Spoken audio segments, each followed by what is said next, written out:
Small changes can spark big results, like installing LED light bulbs.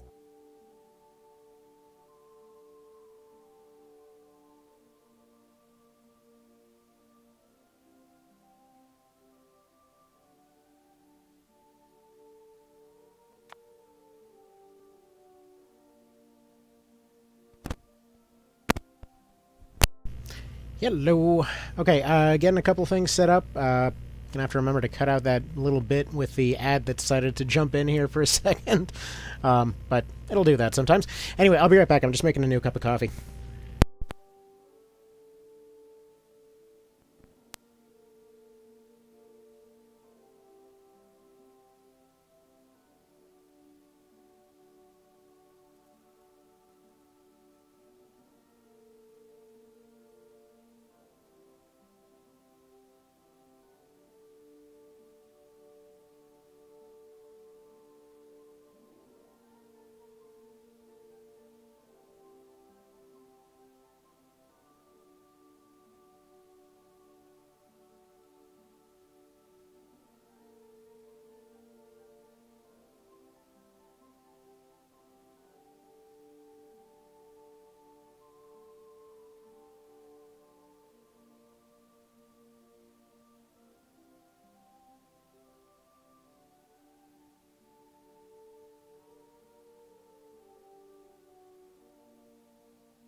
Alrighty, hello every folks. Sorry for a little bit of a delay there.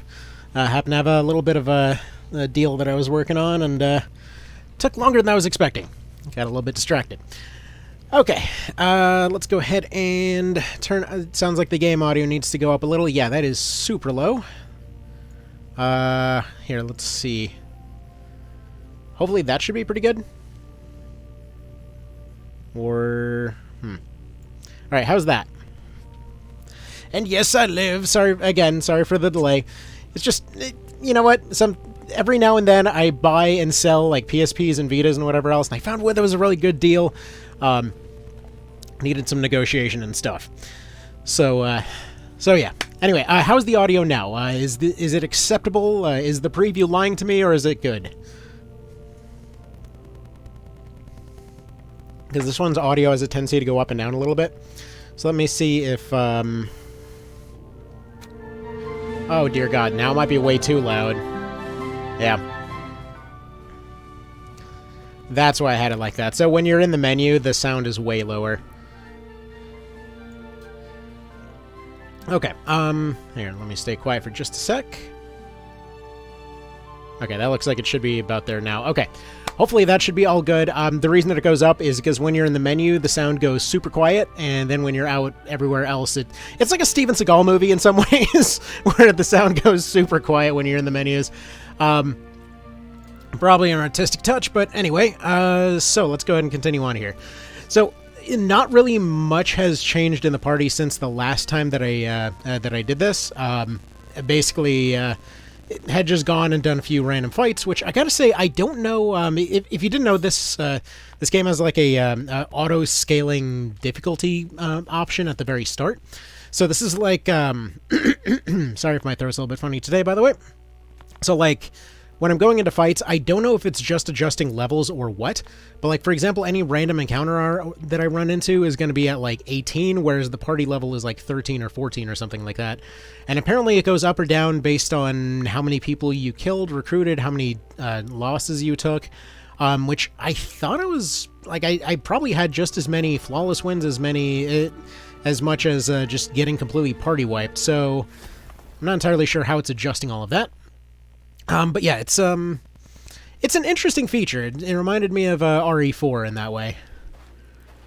But yeah, currently we're in Act 3 here, supposedly of 6. Wait, so it's like Oblivion? Not quite. So, like, the difficulty has a few different options. But the one that I found the most interesting was the adjustable... what was it? I think it was like dynamic difficulty or something like that, where it basically was, again, the same idea as Resident Evil 4, where based on how many times you win, lose, whatever else, it'll just adjust the difficulty on you. Alright. So let's go ahead and set this up here. Let's see, who do we want for this one? We'll probably want some healers. See if I remember the controls well enough. Let's see, I do want... No, actually, I did want that guy. Take some of our knights out. Take some of our archers out, probably. Actually, we can't really recruit, so I'm going to take our plot archer out. I can't take our plot archer out. Fine. I guess we'll leave our plot archer right over there, if you won't let me get rid of him. And then we can add one more, who I guess should be one of our new over-leveled people. Or not. I guess we'll just go ahead and have this random archer. Actually, no, I already have enough archers. Actually, out of curiosity, can I actually dismount this dude? Because I want to test him out. Okay, we don't have the option to dismount in this menu, I don't think. Like that same thing, that there's usually a dismount option in the main menu. Whatever, we'll just put this one over here, and there we go. Let's go ahead and get started. But yeah, the sound goes up and down, apparently, in that situation, too. Also, let me move the mouse so it stops going all crazy-like. Let's go ahead and probably... Let's see, are you one of the ones with flank? I forgot to fully rename everybody. No, you are not one of the ones with flank. Let's see, hardline defense is 150 TP, so we'll just leave you right over here. Alright. Spam archers like PSP Ogre tactics? To some degree. In some cases, I just wanted to test stuff out. Like, with the multi-classing in this one, it's kind of unclear what will affect who. So, like, the Barbarian guy that I had over there on the horse, his whole shtick is that the Barbarian gets an ability that increases all of their offense at the cost of going Berserk, and apparently that works just fine on an Archer, so I figured that might be interesting. I thought it would have been interesting to try out some of the other abilities, like the Breach Armor ability or Warstruck ability off the Warrior, which were basically just like a heavy hit and a armor-breaking hit, respectively. Apparently you can't attach those to arrows, though. And I could be wrong in this, but I haven't really seen anything that will directly tell you whether or not you can actually use a skill. So, either way. But no, right now this is an Undead map. This is the first introduction to Undead, as far as I can tell, where, you know, you're just given the Undead mechanic. Unlike TO, they've got a 5-turn countdown to come back. That's what we're looking at right here, and basically the idea is to just set up a bunch of flanks and get them all taken out that way. If you're wondering, you cannot seemingly recruit them. I'm assuming the later Necromancer class probably can, but as far as my plot characters, they do not have the option to recruit these guys. So there's that. Trial and error then. So far, again, as far as I can tell, it's a little unclear. Bear in mind, so far there have been a lot of cases where I've gone back and taken a second look at something and be like, oh, you know, that kind of makes sense, I guess. Also, funny thing, as far as offhand weapons, apparently everybody can use offhand weapons, which means that your clerics can use crossbows. Funny little discovery last time. So, do you think this takes more from FFT, TO, or something else? I think primarily it was taking a lot from TO PSP. But then got scaled down a few times, and basically it tries to do some of the FFT thing with the multiclassing, but the way that the multiclassing is handled feels more like specifically TOPSP, not so much like Reborn.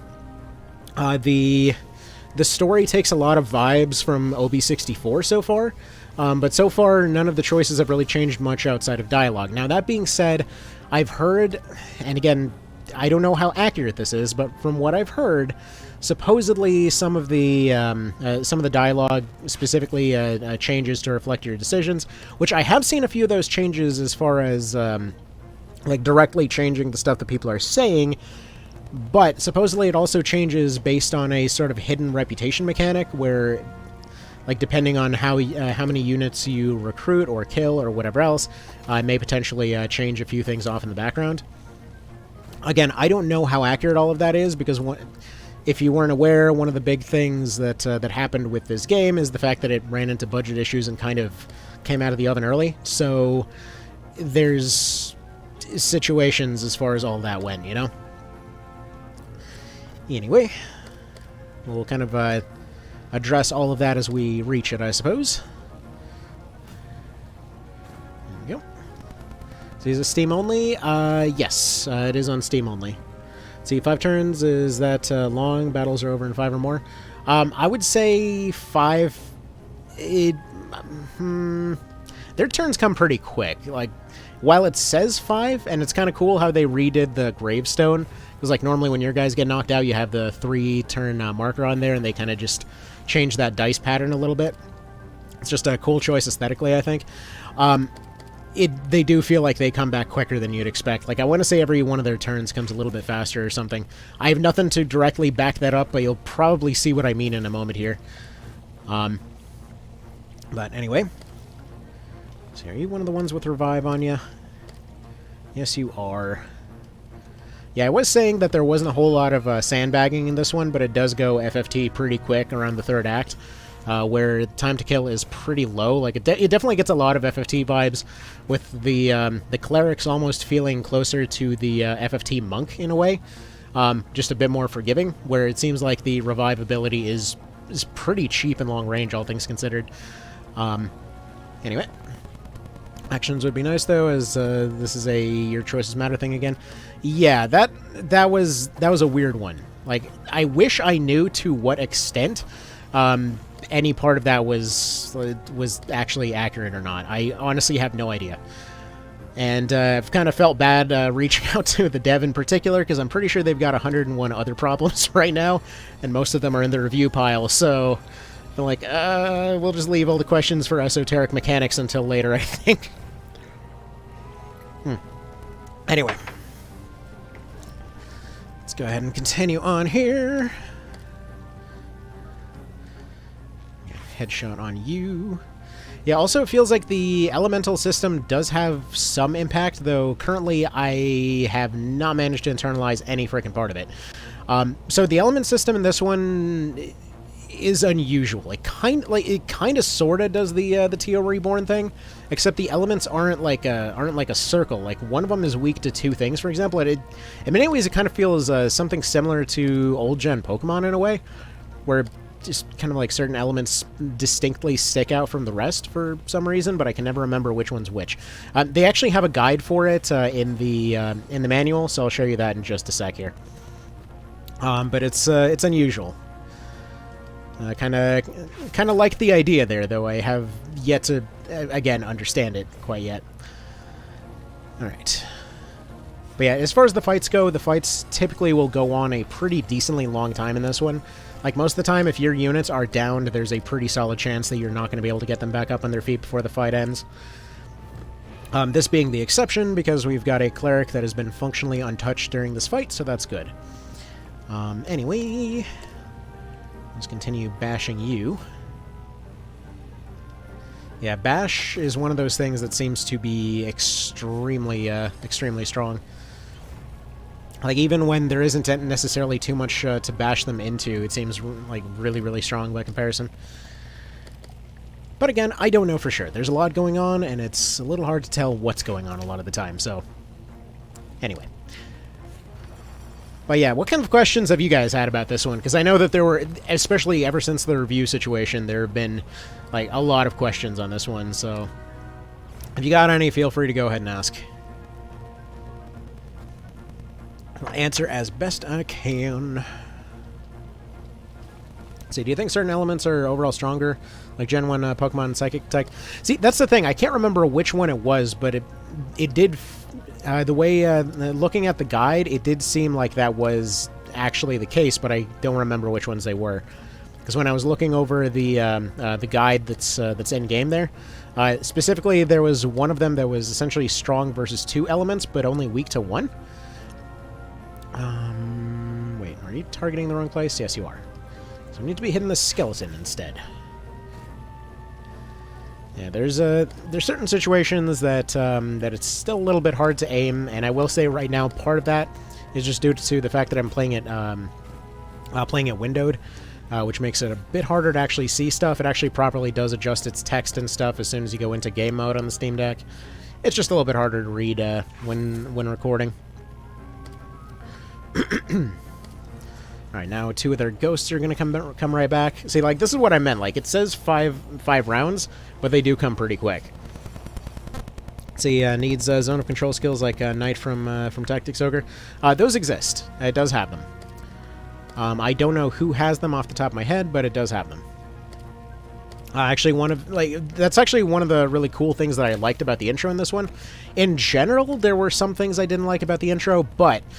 the fact that they had the leader come in with zone of control abilities, the fact that they actually had good debuff synergies for a lot of their units, the fact that they showed off how the shield mechanics worked, that I really liked about the intro. Where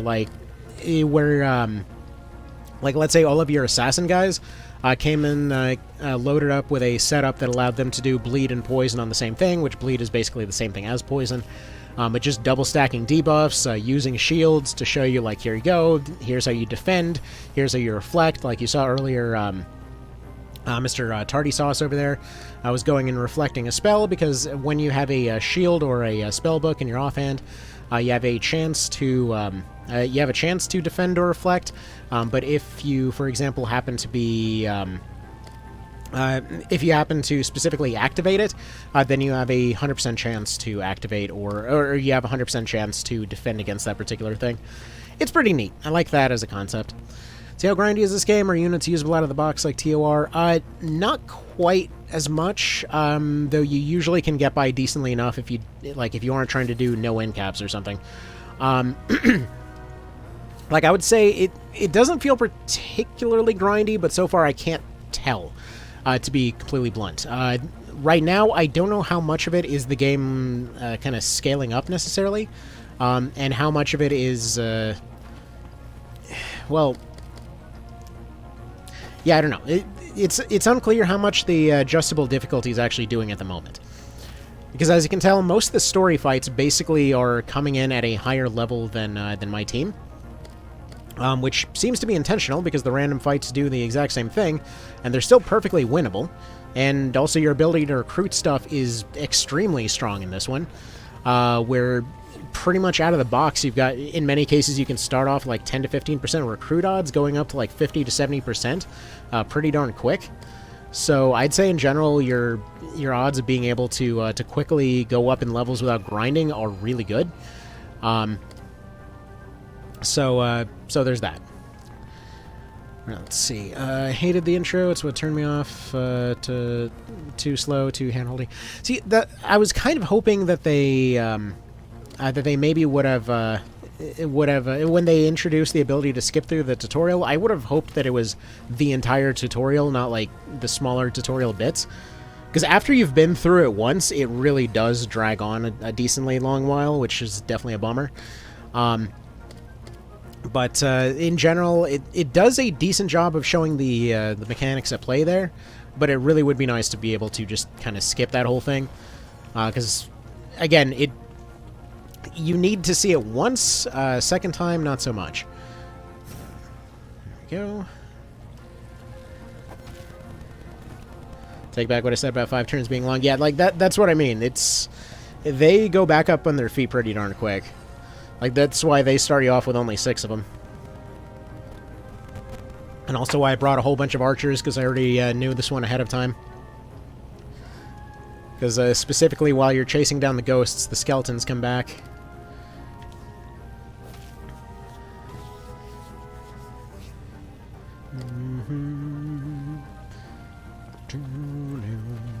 Alright. And yeah, you can't recruit any of them, so that definitely makes it a bit harder.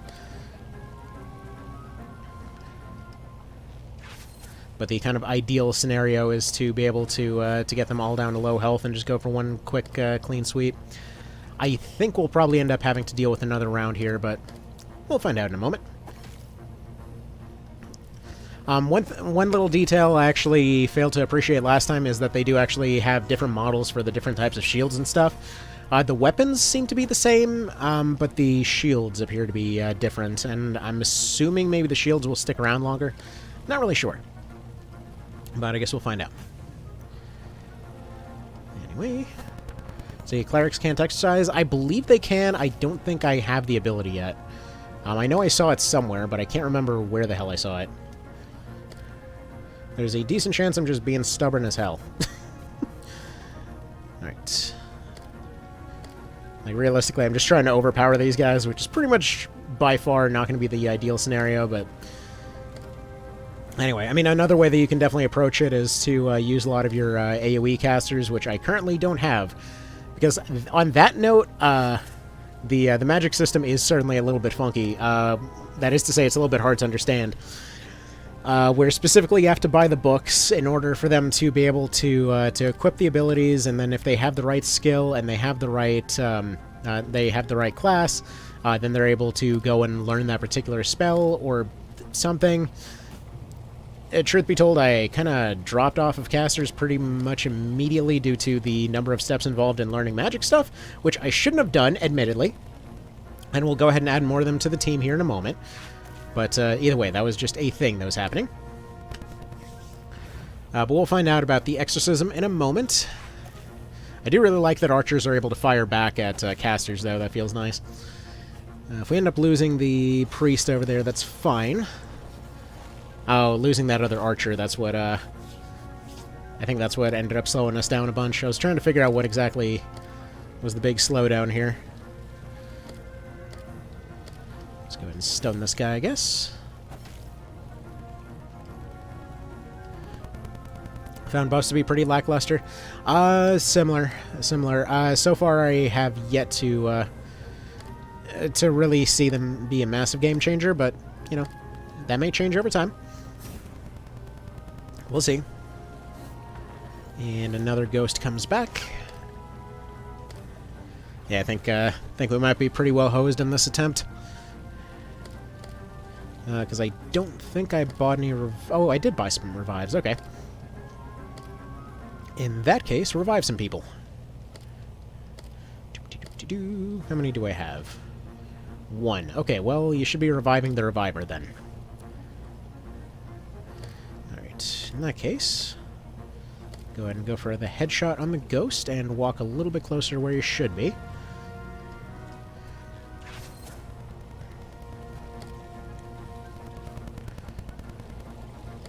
See, they also come back with full HP. Seems unfair. I mean, they are undead things, but it depends on what game. Like TOPSP, I believe they came back full health. Reborn, they changed it to half. I want to say in SNES they came back with full. It's been kind of all over the place with those. Like they can never quite seem to decide which way they want to go with it. Although I will say one thing that is notable is that we actually will be able to grind out the kills by knockback achievement by doing this. Because for some reason Bash is just absolutely ruining them. Alright, let's see. None of theirs are coming back immediately, I don't think. In fact, come to think of it. Hang on. 1, 2, 3... Did they only revive once? Or am I missing something? I think they might only revive once. You know the game is incomplete, right? Well, that's what I'm trying to find out. Because I've heard people say that, and obviously... Yeah, they do only revive once. Okay, that's cool.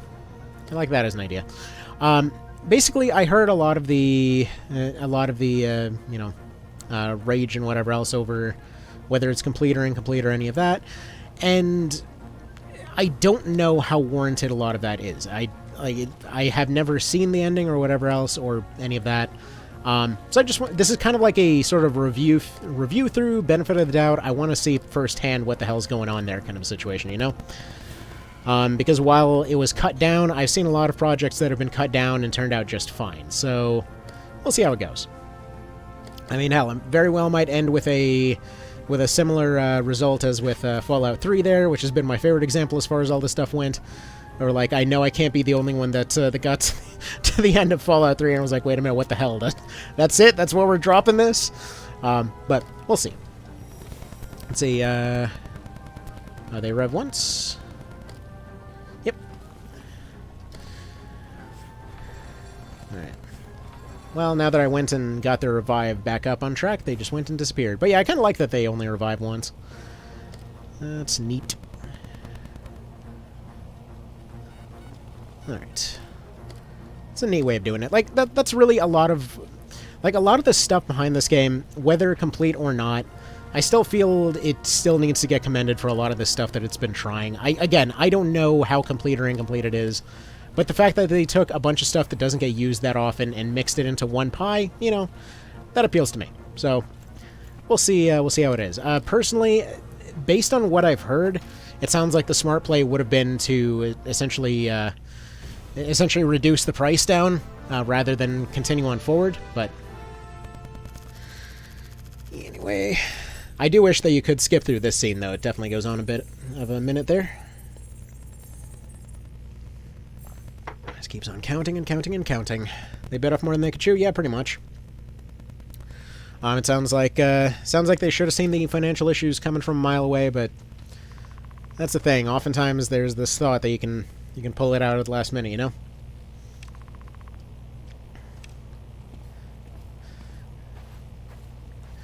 I mean, I will say, while the old-timey English isn't definitely my cup of tea, at least they've been trying with the story, you know?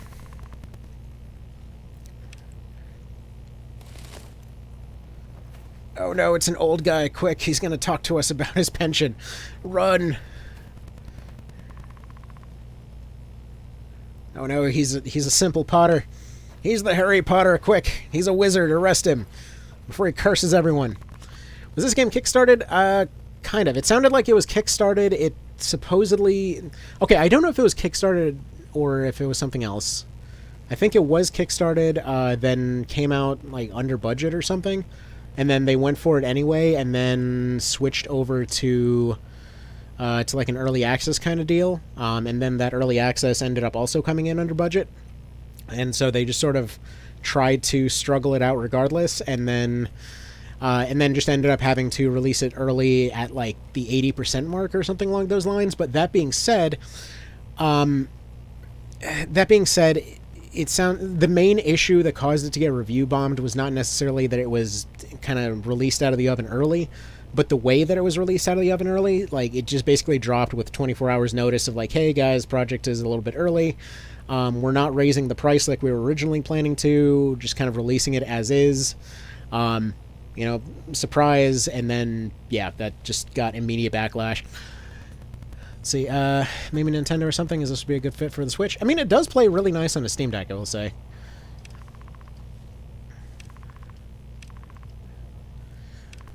Let's see, By the Fire spell trivializes the rest of the game. If I recall correctly, that's the one that does disarm, right? Because, yeah, I've seen the AI using it, and it was pretty freaking broken. Alright.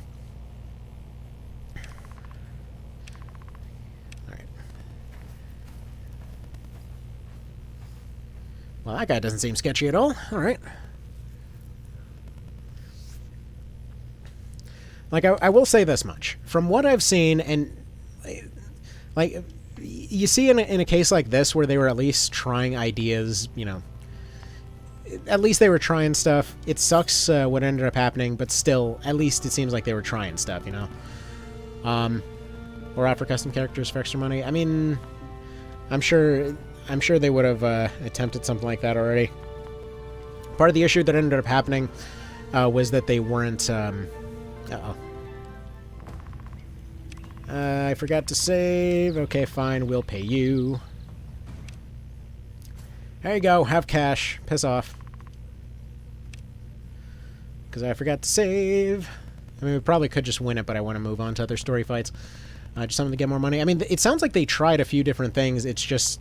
the crowd that they're appealing to is niche and stingy. So... that seems to be what was going on here.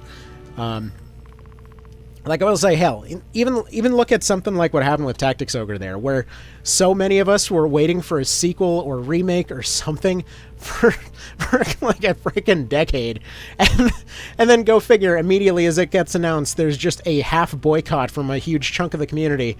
It's like, oh no, how dare they change the thing, or the other half of the community, how dare they supposedly not change a thing, even though they did change a thing, but I'm not going to bother reading the description at all whatsoever. Like, there were so many weird fights happening from people just kind of because they wanted to be stingy. But anyway, what the hell was I doing here? I forget what... Oh, right. Spells. Let's see. Kickstarter games have a habit of not being able to budget for a full game, usually. Yeah, depends. He definitely got some absolute winners, though. Where the hell were... Here we go. Yeah, the spell system is... kind of confusing to figure out, I will say that much. Yeah, but this is, I'm assuming this is the one that you were talking about, because it is kind of funny going through the different spell types. Like, okay, you got water, okay, they're going to give Nimble, which I think that one just makes you jump more or something. There's not really a tooltip. And then their ability gives Stunned, which basically just prevents that unit from moving. You got Energize, which makes a unit faster, and then you got Rooted, Disarmed, or Silenced. Actually, wait a minute, that sounds better. Okay, well, we're probably going to go for that one. We got Stun from Blizzard, I don't know why that happens twice. Cripple from the Dark version. Okay, we need to sell some stuff. Just, there you go, one-handed weapons, I'm sure we've got some we can get rid of. It is a little hard to tell what you should be getting rid of and what you shouldn't be. But we're going to hopefully get this right. Also, interestingly enough, you can actually sell equipment that's equipped. So there was a time in a previous save where I ended up going and accidentally selling multiple pieces of equipment that people were currently using, and then couldn't figure out why nobody had equipment anymore.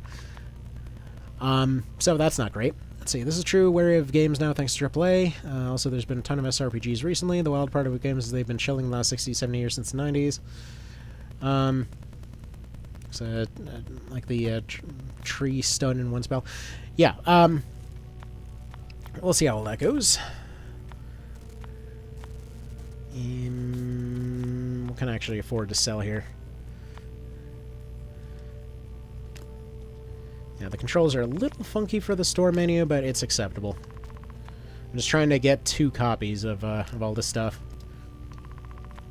So I apologize if my inputs are a little bit slow. So there's some cases where stuff's a little bit harder to quite find there. Alright, let's see. What's the light version? Holy Persuasion gives Rooted, Disarmed, and Silenced. That even sounds better. What the hell? Unwavering Hush just gives Silenced. Rooted... I'm assuming the Holy version or something like that you can probably only use on some units, right? Let's see, can you sort it by... You sort it by name. Why would you need to sort by name? Anyway. But no, Melting Arms, as far as Disarmed or Stunned goes, like, I would say Stunned seems like the one I want to go for here. But let's say we got 1 for this, and then we got 1 for this. I would figure that'll probably be good. We'll go ahead and see how they end up playing out here. I'm assuming the reason that we don't necessarily see some of these coming up as much, like the light one in particular, like this one seems like it would be pretty darn broken. I'm assuming some of them just won't be able to use that because they can only use certain elements, and that's part of why it's a little bit confusing. Here, we'll go back to the party menu here. Actually remember to save so that I don't accidentally get stuck in the infinite void again. See, so the one gives Silence and Fire Disarm. Yep. See, the only debuff better than Stun is Death. I'm calling Melted Arms Heat Metal. I mean, I love the idea behind it, though. They're literally just heating up their weapon to the point that they can't use it. Makes you wonder how the archers managed to still keep firing afterwards, but whatever. Anyway, who do I have caster-wise that I've bothered using any time in the last century? I'm feeling you're going to become a wizard.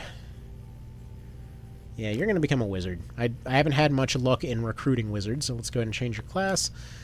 There we go. Give you your smarmy glasses. Okay. Now, spell-wise... He can't learn anything yet, because he doesn't have enough stuff in the thing, I think. Let's see, Spellcaster, ability to equip magic spells is increased by 2. Okay.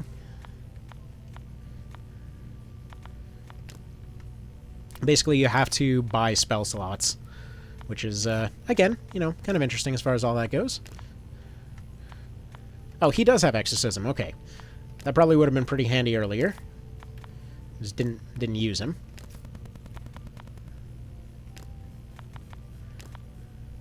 Alright, so, Paralytic Discharge on you. There we go. Like, overall, in terms of the cross-classing, I like the idea here. I wish that you had more options in terms of specifically telling people to, or rather, not to tell people anything, but to specifically know of, I'm just completely tripping over my own words here. Of knowing what classes can use what exactly. It gets a little bit confusing there. Now, let's go ahead and learn some stuff for you, since apparently the spell slot thing is free. Alright, so we get this, we get Mend, we get this, we get this. Because all of the cleric abilities count as abilities, all of the mage abilities count as spells. Alright. Flowing water. Alright. There we go. So yeah, it's a little bit of a setup there. It needs a better UI for that stuff, but you know, it's a cool idea at any rate. So I'll just go ahead and move over this way now. Yeah, like as far as the tooltips, I still don't know what most of the debuffs do until you actually like go and use them, which, you know, that's not great. And then everybody died. 2 bodies. They're going to come back to life and bite somebody. Yep, they totally are.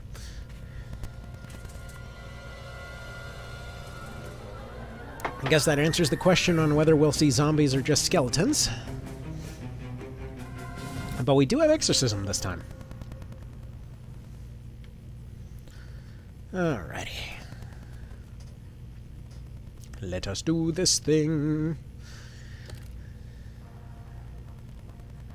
Alright, so we can probably replace some of these bows this time around with those casters. Let's go ahead and retire you real quick. I don't know if the sound just suddenly disappeared or if it's just being super quiet because we're in the menu right now. It's definitely one of those two things. Like a lot of the actual kind of main issues with this game are just entirely UI related. Oh, we can only have 8 people here. Why can't we have 10? Let's bring everybody else along. Why not? I guess we already have clerics, so we don't need to bring the dedicated cleric. It feels like nobody would really bother using a dedicated cleric by the end of this whole thing.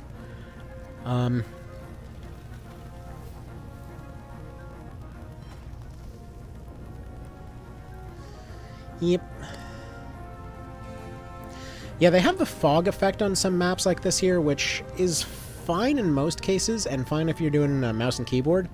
But go frickin' tell me what tile you're selecting here, you know? A little bit of a thing there. And obviously I will have gripes every now and then as far as bits and pieces. Again, I still really like the overall effort here. Perfect? No, but still kind of a novel idea. Still think they should probably have cut the price down to try and get some goodwill back, but again, I don't know if there's... In many cases, whenever there's you know, projects like this, there's a non-zero chance that there was some kind of deal reached in the background where that would no longer be possible. I don't know. Let's see, flavor, maybe you want a healer? Could be. Could be. Anyway, let's see, spells... What do they actually need for flowing water here? 90, so they should be able to use it next round. Alright. Fair enough. So you don't really need one. Light spells can handle most of what clerics can do. Fair. I'd assume there's more of those later. Anyway, there goes the Skelly.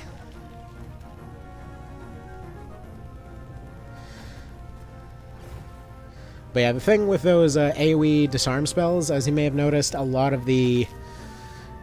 Like, a lot of times units will have a tendency to be bunched up, and also, you know, a lot of those disarm abilities, as the name suggests, will completely render a unit more or less useless. They can still use items and such, but, you know, they're ghosts, they're not really going to be using items, so there's that. Use a defend there, you're just going to wait, and then we'll be able to start our exorcisms next round. Not sure why they're doing a mind down on a duelist, but you do you.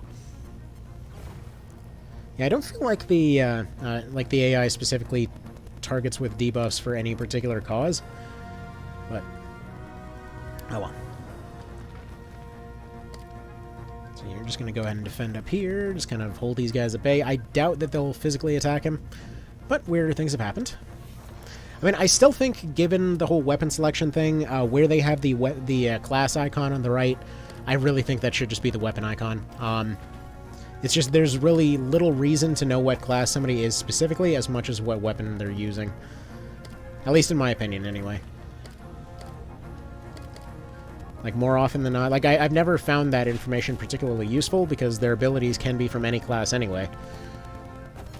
Let's see, what are the rules of acquisition number 1? Only 3 debuffs are good. Mostly. I mean, it seems like the stat lowering ones are pretty minor, like in general. Okay, first things first. What does your... By the way, cool note, I just realized. It actually shows you the...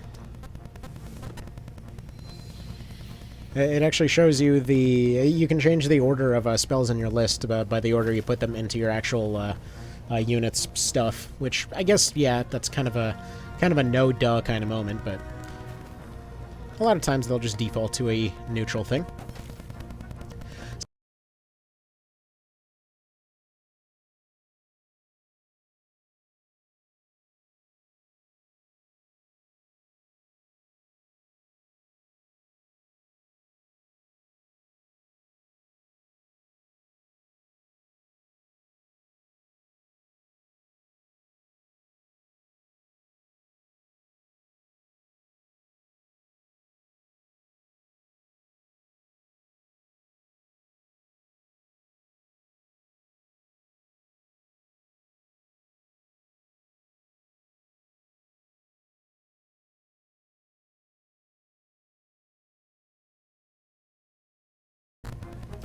Okay, hopefully we should be back. How are we doing?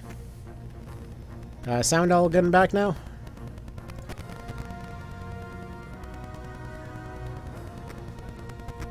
Let me know if we're all good and back now. Okay, so yeah, that's an annoying thing that'll happen sometimes. That's not game related. That's to do with my dock for the Steam Deck. That I accidentally knocked the cord a little bit loose. I really should just be doing this on a controller, not trying to do this kind of like in half handheld mode all the time. But I just really like the feel of this thing, so it is what it is. All right.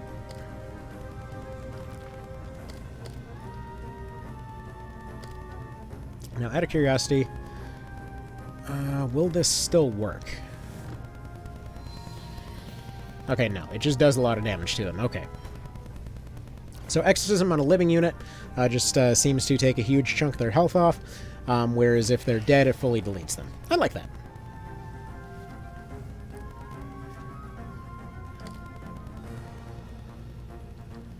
Alright. Like, I will say, whatever way this ends up panning out, you know, again, whether it's, like, actually complete, incomplete, what have you, it's like Turn Undead? Yeah, pretty much. But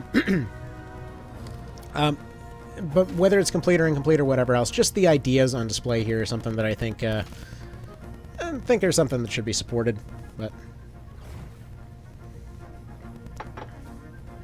if nothing else, you know, it ends up being a novel effort, but, you know, I think it's neat.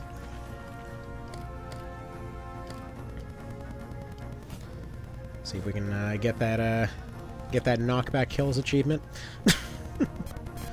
Sometimes they can miss dead units. Yeah, I mean, what's funny is that's actually going to come up a lot during the that Tactics Ogre run as well, where Grimoire Exorcism, or the Exorcism items rather, can actually the Holy Water can miss because technically it still follows the rules of a basic Exorcism in that game. Meaning that it does a mind check, meaning that a low-level unit can miss a high-level ghost, which is just kind of funny. Which, that being said, I was thinking about it more and more. As far as that low-level run, I keep thinking, like, it's just a basic low-level run at that point. Maybe I realistically should be looking to just switch over entirely to a level 1 run on that one.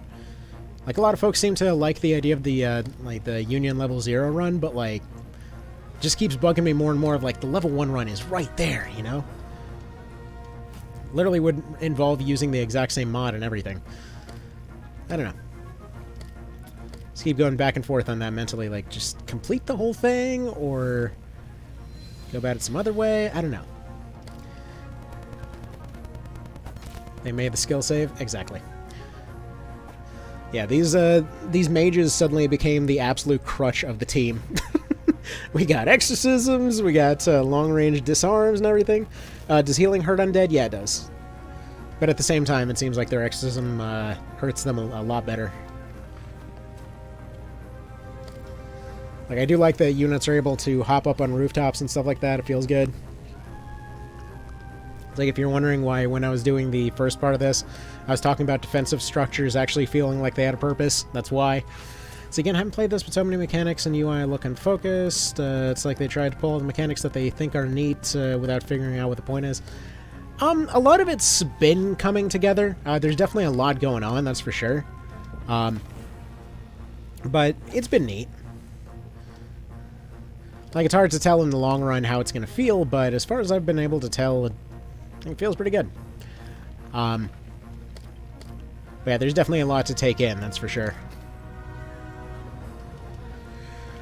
So far, I was thinking, as far as the equipment, it feels like it's got the standard early SRPG or early game RPG thing of just a lot of equipment feels like it's immediately outpaced by something you get 5 seconds later, and then hopefully that later stuff sticks around a little bit. I don't know how necessary that feels exactly, you know. Here, let's go ahead and bash this ghost, I think. A lot of the gear categories feel a little strange, like swords in general, like one-handed swords, just sort of feel a little on the pointless side, because you got lances that are basically going to do the same thing except better. You got warhammers and greatswords that are, or not warhammers. You got broad axes and greatswords that are basically the same weapon. But then you got warhammers, which are, well, warhammers and grand lances are actually practically the same thing too. So there's a few cases where stuff is just seemingly the same. But yeah. Anyway, let's see. Try revive on an undead. I'll give it a shot. See, it's not the cleric's fault if it misses. He's just a bit clumsy. Fair enough. Just like real life, swords are bad in actual warfare. Depends on the time frame, but yeah. I do love how one of the examples people have tried to bring up historically is like, oh yeah, but the Romans use short swords all the time, and then you look at the later periods in Roman history, and they're like, yeah, we still have our swords, but spears, man. So yeah, we can probably just exercise him. All right, get you set up for a flank. Do a breach. We'll hope that does something. Like, in most cases, it feels like a War Strike is just going to do more than a breach, you know? But like right here, sometimes you'll have a lingering mouse type situation. Like you saw right there, it was still showing the mouse above the other unit, because right now I'm playing in handheld mode. Again, it's just like one of those little background things. It doesn't necessarily mean anything. See, rekindle? Yeah, no, rekindle doesn't seem to affect them. Alright, 65% chance to hit. Let me see if he goes from behind, if has some better odds on that spell there. Go for Exorcism. Yeah, better odds. Delete, please, and he missed. Good job. Way to go, Mr. Wizard. See, I mean, you kill the undead, and it's on its counter, and then you cast Exorcise and it misses. Yeah, that happens. Again, like, same thing happens in Tactics Ogre. That's... Sometimes they'll just miss. Oh, we're getting dunked on all of a sudden. Because I forgot to bring revive items.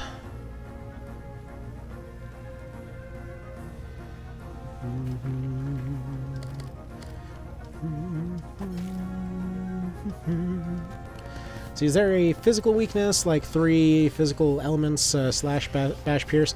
There is. So, to be fair, the whole sword, spear, axe thing, it's not exactly pointless. The reason that swords actually exist, and I probably should have mentioned this earlier, but it again falls in the pile of there's so much going on that it's easy to criticize one aspect or another.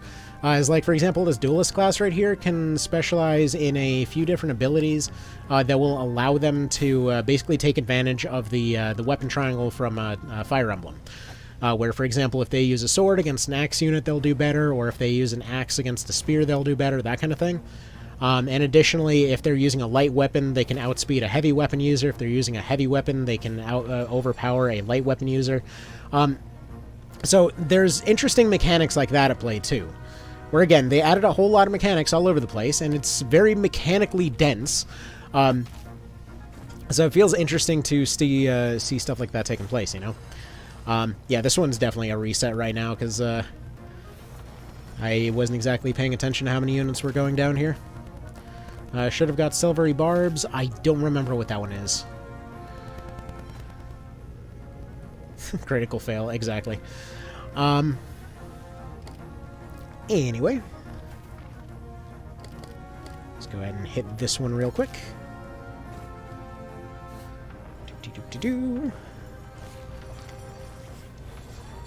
And I think that's why, in a lot of cases, you see something like Felseal generally regarded a hell of a lot better in this case, because it's also very mechanically dense, but it's also like...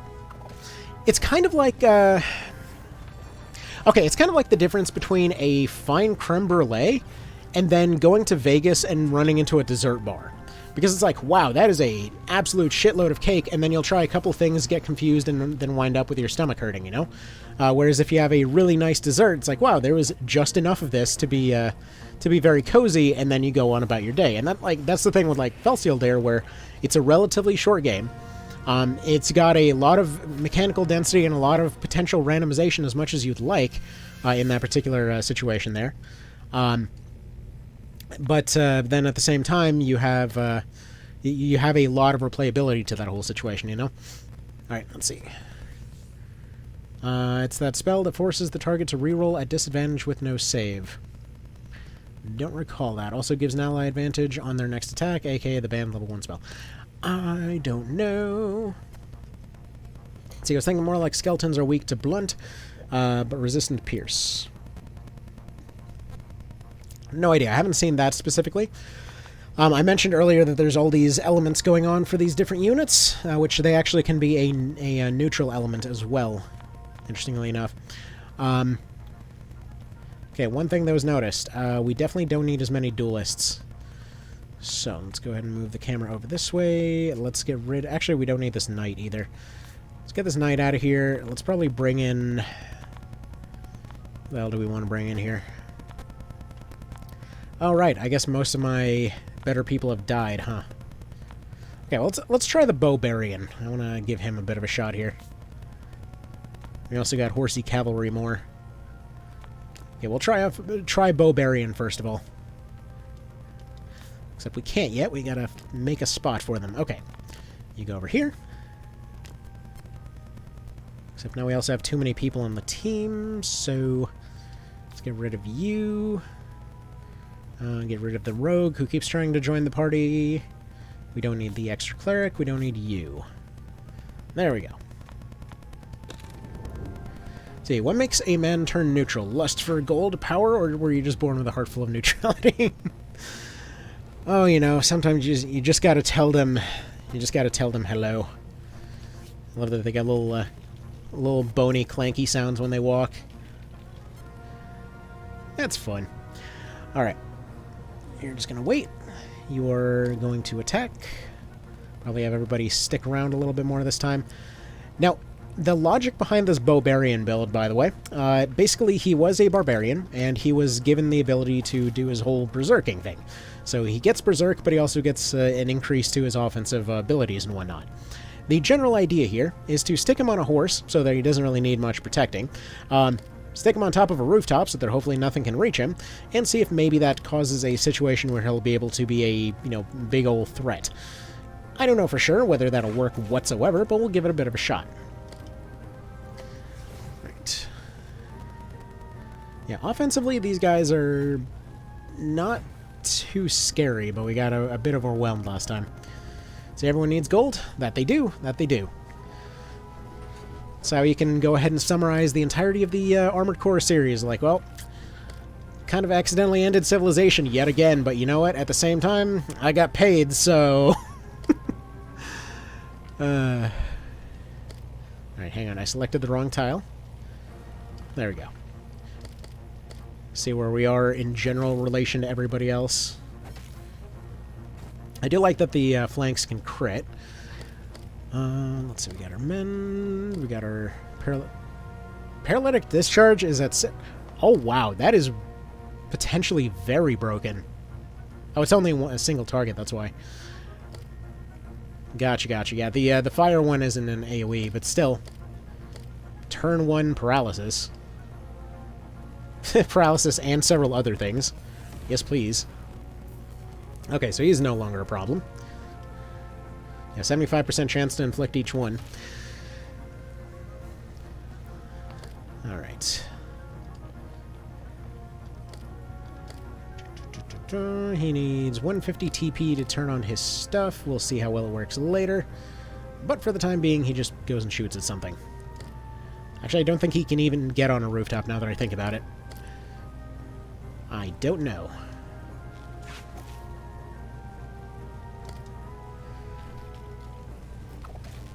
Anyway.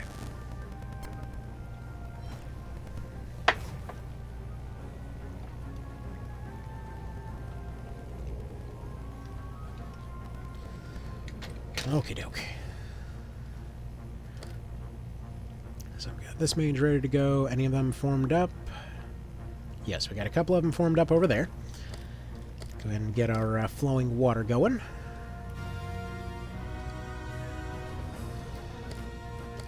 I don't exactly know what just caused that to happen. Wait, what?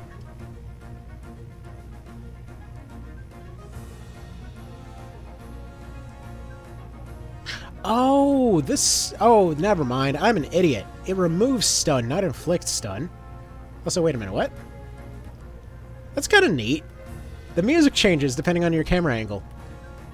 Apparently the camera is in the... Or the orchestra is in the clouds. Oops. Okay, well, I functionally have created a what's it? A water wizard from TOPSP. Wait. Also, why can't I... Oh, I'm on the wrong menu, right. Of course, of course. Alright. You're slightly damaged.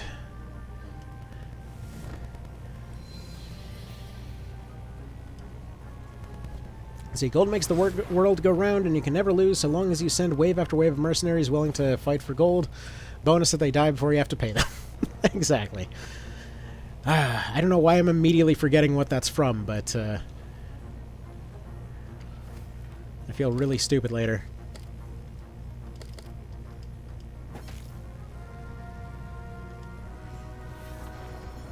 Also, I love how I had a target that needed to be exercised right there. Totally forgot to do it. Way to go. Way to go. By the way, in terms of interesting details that they pay attention to on this one, so what's funny is the plot archer guy over there. He actually has a bow that he carries with him at all times. But in every cutscene where he's not actually in the middle of a fight, he'll actually go and unstring the thing, which is just a little detail I appreciate. Let's see. Alright, I'm convinced I'll give it another try. It's neat. Not perfect by any means, but it, you know, it's trying. Like, again, I'm really curious to see how this ending is gonna go, because, like, it would have to like fuck up on an extraordinary level to actually be like warranting the amount of backlash that it got.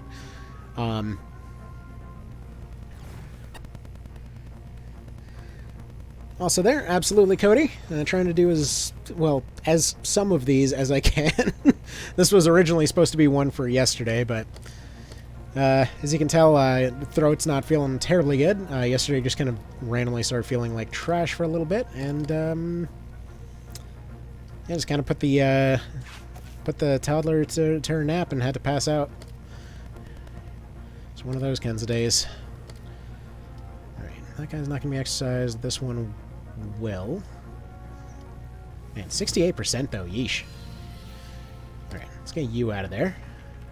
It's a multi-purpose healer cleric or healer caster situation. It is a little bit unsustainable at the moment. So, like, looking at this, we got, just to compare some of the abilities, like, a lot of things don't seem like they were quite finished on the balance front there. Like, breach armor, vitality, I would say with this being reduced, I want to say it increases the next attack by like 20% or something. Just kind of reduces the vitality stat in general, so it would be 103 for that, where you could just hit them right now for 50% extra damage. And in most cases, due to like where health bars are, they usually won't survive long enough for that vitality thing to matter. Like, I've tried using it on heavier targets, and on super heavy targets, it isn't enough to make them fully vulnerable. But on lighter targets, it's not necessarily too much of a thing. Also, yes, the Bobarian will slap at anybody nearby him that attacks a friendly target. That's part of the reason that he's on a horse. I forgot to mention that little detail. Is this necessarily a good thing? No. It's just funny. Alright,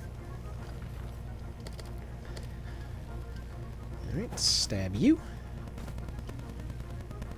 So you don't care about the story, I just want to do dumb stuff with builds. Yeah, and that's, like, for that, it's fun. And it's the same thing that I really love Felseal for.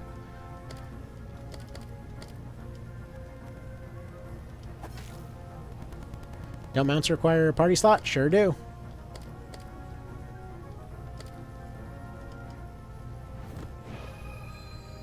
But they also basically give you a, like, higher than normal secondary health bar on that one unit.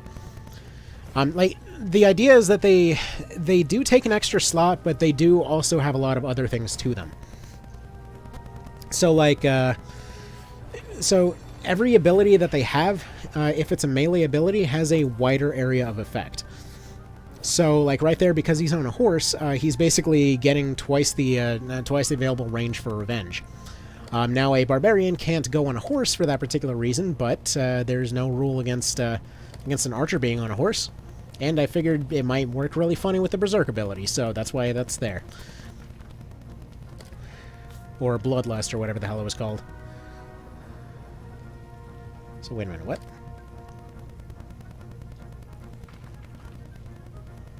Is he disabled or something? I don't know why he wasn't able to act there. Maybe he already did, and I just wasn't paying attention. Anyway, let's turn on this. See how this goes. So we now will lose control of him, and he should start being an automatic death turret. Let's go ahead and exercise this guy, and I don't know why they show a miss on themselves, but oh well. So yeah, going the way of the Mongol full horse archer army. See, that's the thing. If this has an even half satisfying ending, my plan down the road is to basically do a full horse playthrough. Because it sounds like a fun half party challenge. Because honestly, the horses I think are pretty good. I've heard a lot of negativity towards the way that horses were implemented due to that extra party slot. But there's a lot of utility, especially for like flanks and revenges and things like that. That you get out of having twice the available attack tiles, because it turns them into a 4x4 or a 2x2 unit in every way, meaning that instead of attacking only one tile, they get they get double the range. So, if for example they are a lance unit, they can now attack all this whole frickin' huge area, while also blocking off an area. So, if for example you combine it with an ability like Hardline Defense, which is mechanically somewhat similar to think like Phalanx from Tactics Ogre. Basically, you'll wind up with a unit that's able to really effectively block off a huge area. And you can't heal that horse stability bar, but if their defense is high enough, it doesn't really matter. Anyway. Like, I do like the way that they're set up as a basically unhealable health bar in a way. Okay, so with that mind up, he should have better odds of hitting these ghosts. I'm not worried about Plot Archer over there. With the Plot Archer being down, any plot-important characters will bleed out and be unavailable for the fight, but they will not die permanently. So I don't have to worry about him actually dying there. Any of your other characters can die, though. So cavalry can be walls? Yeah. And you can also, for example, set them up for flanks. So, like, what I like to do is to take cavalry, run them behind the line there, and then have everybody else pile forward. And due to the fact that they've got that wider range, and especially with something like a light spear, they're able to do those pincer flank attacks all over the dang place. So it's, honestly, I think it's really fun. Like, that's just, mechanically, that's pretty darn interesting to me. Alright, she's just gonna defend here. I probably should give her a spell book, because she's really weak to basic spells. Alright, exercise this one, please. I feel like it's supposed to have some effect.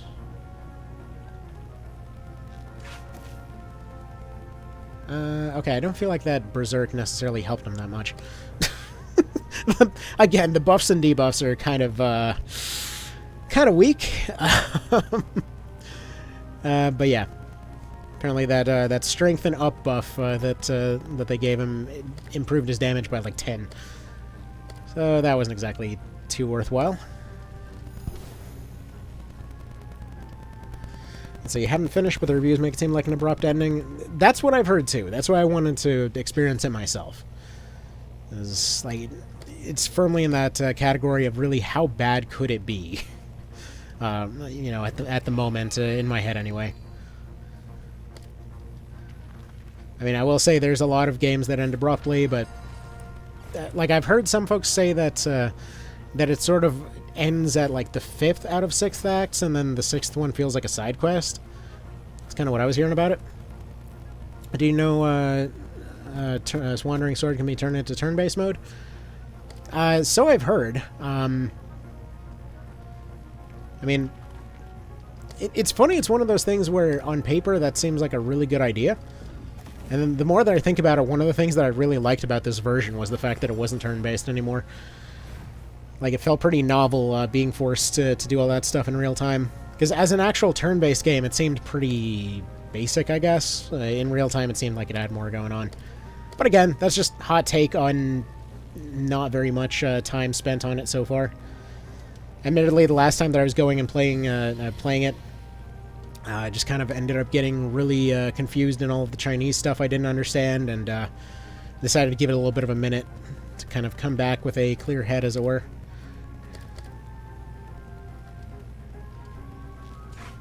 I love how really inconsistent the bow ranges are.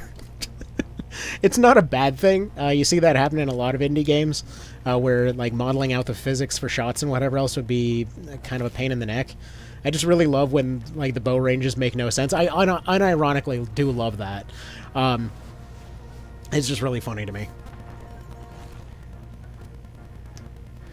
Let's see. You need to build your chi and become Goku. Wait, what? What's going on? Shooting zombies mostly, which apparently went well. But currently, yeah, we're trying to find some dude for some reason, and yes, the horses get experience, and yes, that's funny. Is this Final Fantasy Remake? Alright. Apparently we're just chasing down all the zombies. I guess the other one's where the plot happens. But yeah, currently what's going on is there was a rebellion or something. It's like, wait, why can you hit ghosts with physical damage? I mean, I don't know, why can they hit you with physical damage? Alright, let's see if anyone can actually learn anything yet. Let's see, skill-wise, what do you got? War Strike, Breach Armor. Like, in my eyes, where they have a thing here of, like, when it comes to Breached, it really just does not feel like it breaches defense that much. Like, it lowers vitality, supposedly, and, again, it always just seems to be that on lighter units, it doesn't give you enough to really warrant using it as opposed to something like War Strike, and when it comes to heavier units, it isn't enough to actually bypass their defenses. At least so far as I've seen. Like, for those of you that have actually played this, what do you think on all that? Let's see... Okay, so this is an AoE shot. I'll take it. We should probably change him into something else. Because that's basically all of the archer abilities learned, apparently. So let's probably switch over to a duelist, give you a...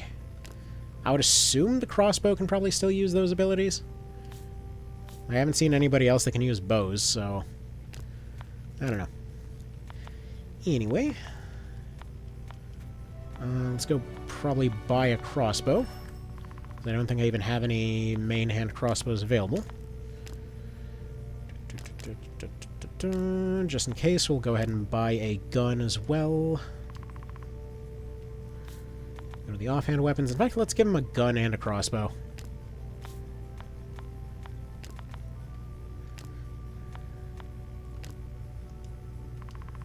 Let's see. That's... Sorry if I'm a little bit rambly on some of these. So is there a button that lets you turn it turn-based like it's hidden? Like it's hidden? I accidentally discovered it. Again, I believe you. I knew that there must be a way to turn it turn-based because that's the way it was back in the original version, like back you know, pre-release and whatever. There we go. Does this build necessarily make sense? No. It's fine. So it does take off abilities you can't currently use, which it seems like you can use volley and all of these other abilities here, so perfect. Magic suppression, sure. I don't know why he would use both a crossbow and a gun when they're basically the same thing, but that's okay. Don't worry about it. Right, Bobarian. This guy... In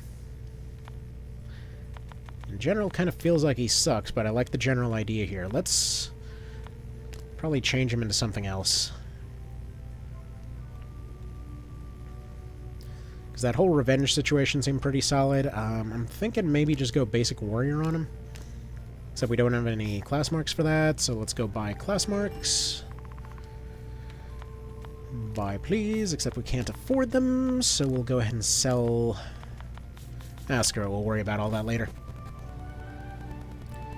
So it's like a 5% increase or decrease for the buffs and debuffs? Yeah.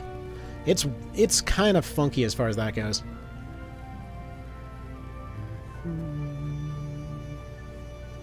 Okay. Anyway, let's go ahead and save it. But see, like, this is what I mean about the, like, levels and such. It feels... I assume it's an adaptive difficulty thing. Because as it stands, I've done a lot of extra fights on this particular one.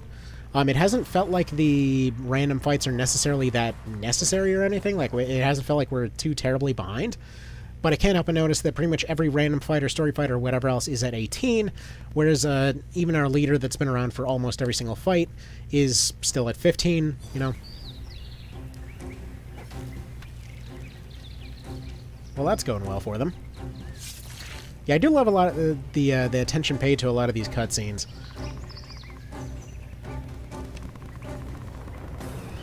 Can you Snapdragon your units in this game? No idea.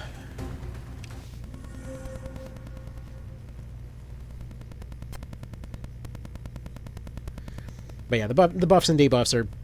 Like, aside from... Okay, there's actually one buff, and that's the speed buff that's decent. For a lot of the other ones, it's not so much. Also, I kind of wish for the deployment and stuff like that, that it would, I don't know, pick something that isn't, like, the last party plus whatever are the highest levels or something. Because I swear in a lot of cases it feels like they're just kind of sending half the dang team, even though you can't even use a party this big here. Like, dude, chill out on sending everybody. I can get some of these... Oh, dang it, it won't let me get rid of him. Let's get you out of here, let's get you out of here, and I guess let's get our rogue out of here. See, does a buff or debuff stack? You can actually stack them. Well, kind of. As in, you can add stacks to increase the duration. Like, it refers to them as stacks specifically, but you can't like increase their effects. I thought you could at first too, but you can increase their duration, but not their effect. Like, unless potentially adding more stacks does increase its effect over time or something, I don't know.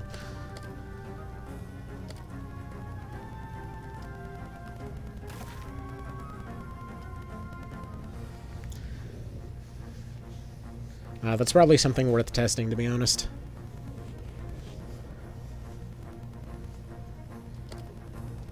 Is they do, like, the overall running theme of this game is that it seems to be, like, a lot of mechanics from a lot of different games, so I would say it's within the realm of possibility that it could be something like that.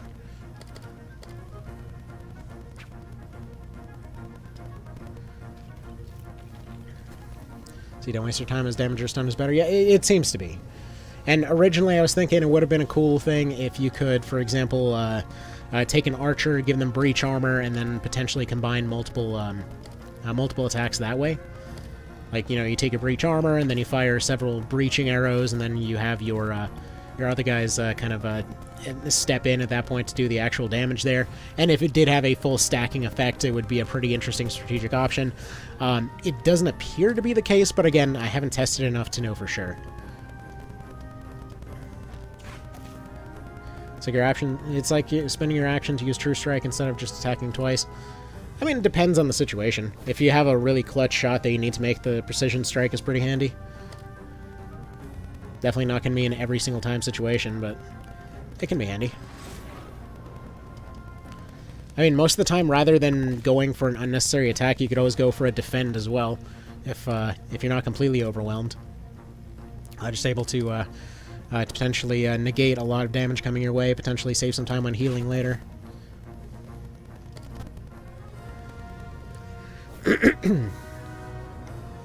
Like right there. Because ultimately it ends up becoming a turn economy thing. So, if for example you can use a defend to waste a couple of their turns, or potentially save your team some effort by taking somebody out early, then it can matter quite a decent bit. But yeah, it's hard to justify something like the basic debuffs, but they are fairly cheap. That seems to be their purpose. How long does stun last? Because disarm lasts like 3 rounds and can be stacked. It seemed to be about the same. Also, the water one is pretty hot trash. That's what we found out a moment ago. Where it actually gets rid of stun, it doesn't inflict stun. Which is alright, but also there's 100 other ways to do that, so not really super necessary. Is it just a turn? It might just be a turn, then. I mean, so far the fire one seems to be by far the most useful. But I haven't like full stacked the party for that yet, which I probably should. Anyway, let's get this guy back up on his feet.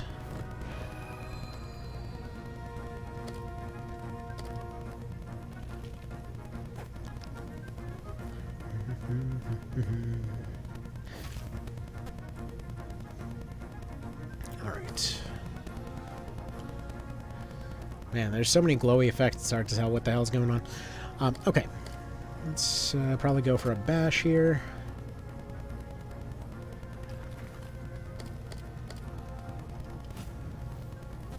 There we go. I'd say no way stun is 3 rounds, that would be so broken.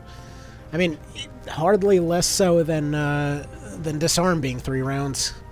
Because, like, disarm is basically the same thing as stun, except they can move.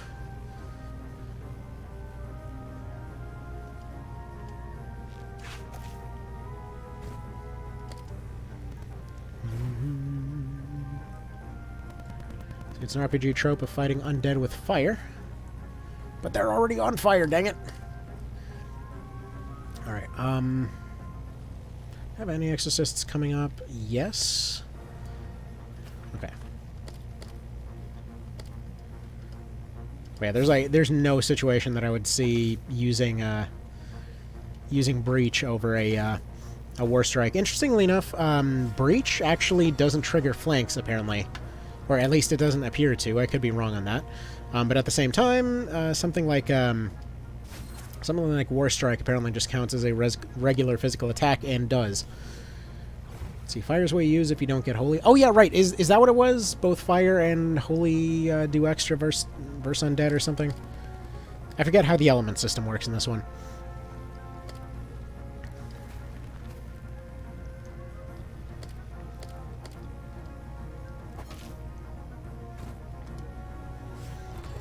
Let's see. I thought if it was OS Final Fantasy, throw Phoenix Downs at them. Yeah.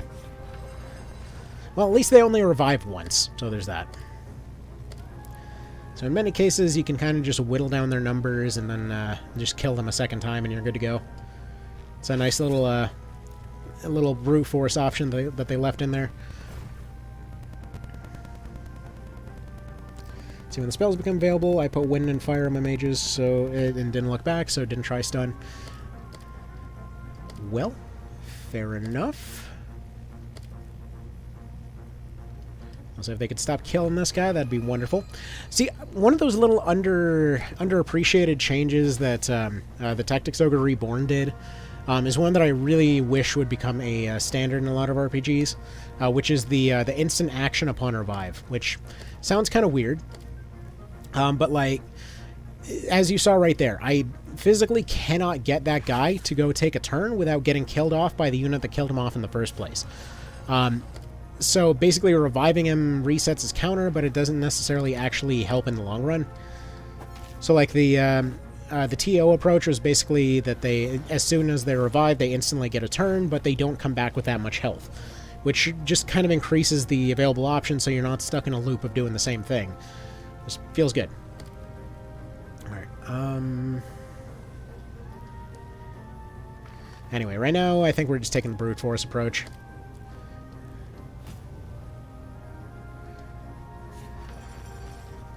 Seems to be working out well enough.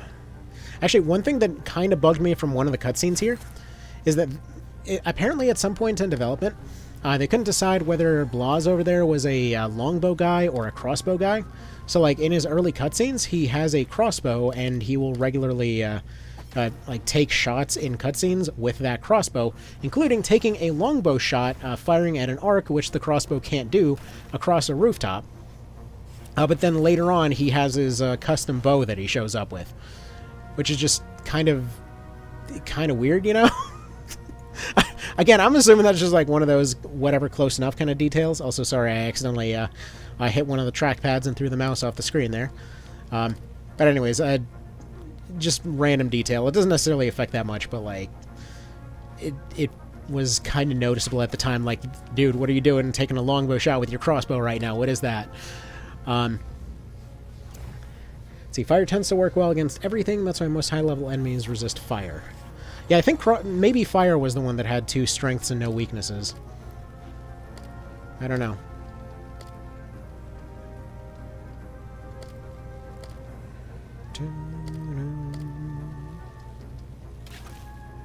Let's have our crossbow this guy real quick. So most magic items give you fire resist. Well, then clearly we need to be going for something else and just keeping the fire debuff. Got it. Yeah, one of the running themes in this one is something... I don't know if it's necessarily the color palette or what, but it is oftentimes difficult to discern necessarily what tiles are where.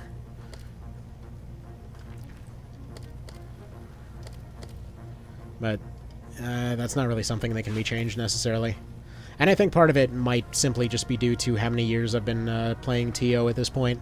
So it's just anything that looks different hurts my dang eyes. Like, occasionally I've had the same thing with Felseal, where despite the fact that there's a lot of visual indicators over what the hell's going on, there's still been many situations where I've been playing through that one and be like, just taking a second to figure out what the hell is happening.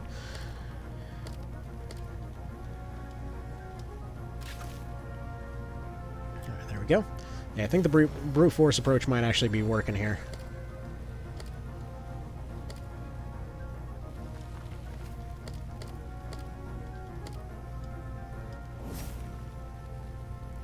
There we go. Alright, what's left on that guy? 262. We might be able to land that. Especially if we land some crits here, which we might go for magic suppression. Though, again, it's kind of felt in that same thing over, like, silence is a good debuff, especially when you're still doing damage while inflicting silence. It's just, in most cases, I just prefer to go for the crit. There we go. Now that the other skeleton's out of the way, this guy can finally revive without getting an instant concussion. Yeah, I think we might be able to just kill off this guy right here if the bash does as much as it usually does. Because I've just been throwing every single tarot card at Mr. Tardy Sauce over there. Because it feels like everybody else has been on a revolving door of casualties, and he's been sticking around for the long run. Plus, he's kind of immortal, so he's got that going for him. There we go. Brute force approach worked. Moving on. See, wind is silence, fire is disarm, earth just makes it so they can't move around, the other two make it so the enemy just walks around, make the ground muddy, they'll have to spend minutes cleaning their boots. I feel like that must have been a very directly Tactics Ogre approach on that one, because that was the exact same way they went about it.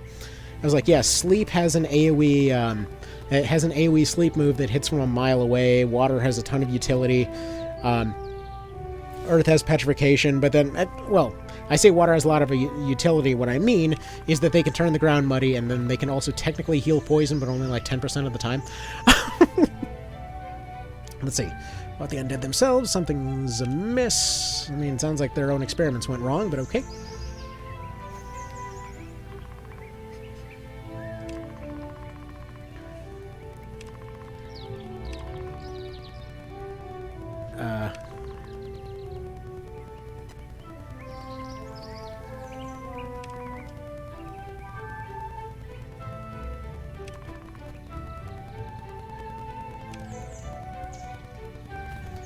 Okay, so this guy thinks the necromancers are good people, apparently.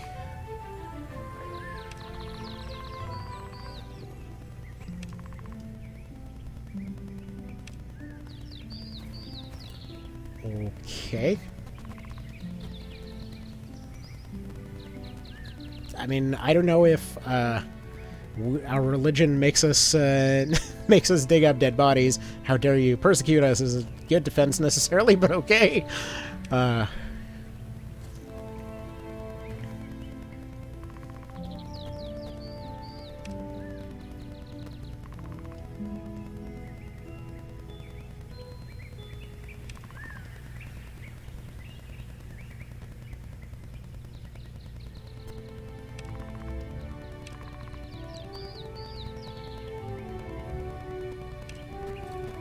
Okay, well, that's the guy they were describing. They were supposed to be finding, apparently.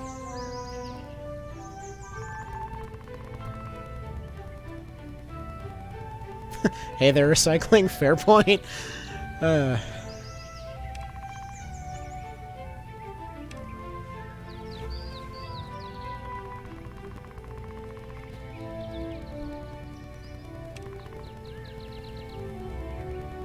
Okay, so they're too broke to live, so they just survive off berries in the forest, and I guess just bring back dead bodies that they find.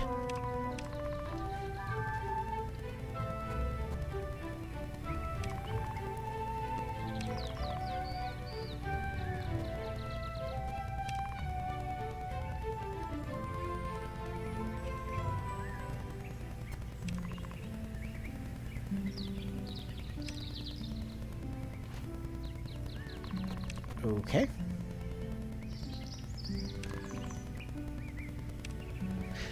That's weird. So, I heard... Okay, so if this is the Necromancer plotline, I heard that this was supposed to be the 6th chapter. What gives with that?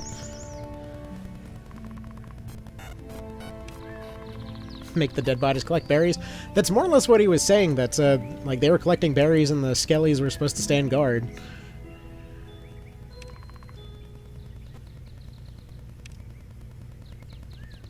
Better yet, have them build and farm these necromancers. I know. Well, okay, that's fair. The although it kind of makes me think of like friggin' every other scenario in Dwarf Fortress. Like, oh hey, a necromancer moved into our fortress. Oh no, they've created a bunch of undead workers. Okay, that's pretty handy until you know, suddenly the entire place is overrun with the friggin' severed limbs that came back to life. Wait a minute. Am I out of save slots? There's a limit on save slots? I'm actually kind of shocked. Okay, whatever. Anyway.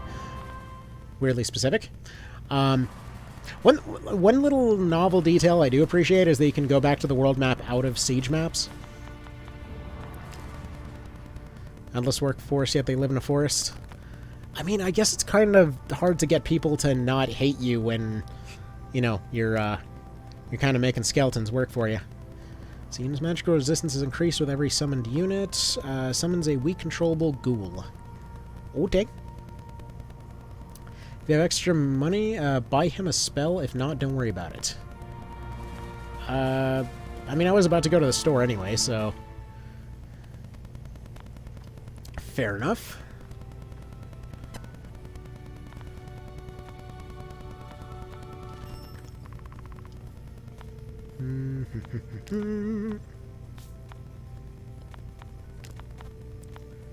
I'm assuming he sticks around for the long haul.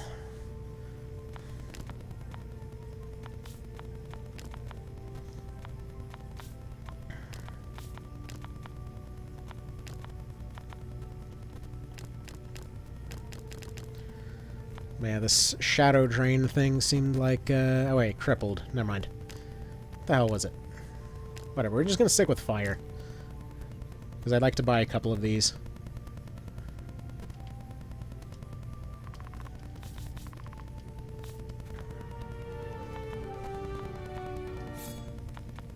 If not, at the very least, to make this one a bit more useful. Let's get melting arms. There we go.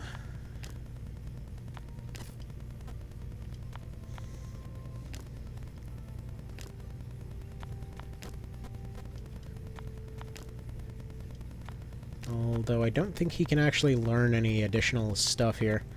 Unless he switches over... I can't change his class to give him any spell slots. So he can't actually learn any spells yet.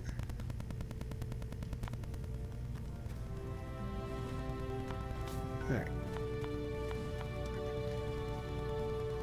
Guess we'll start saving in the other direction now.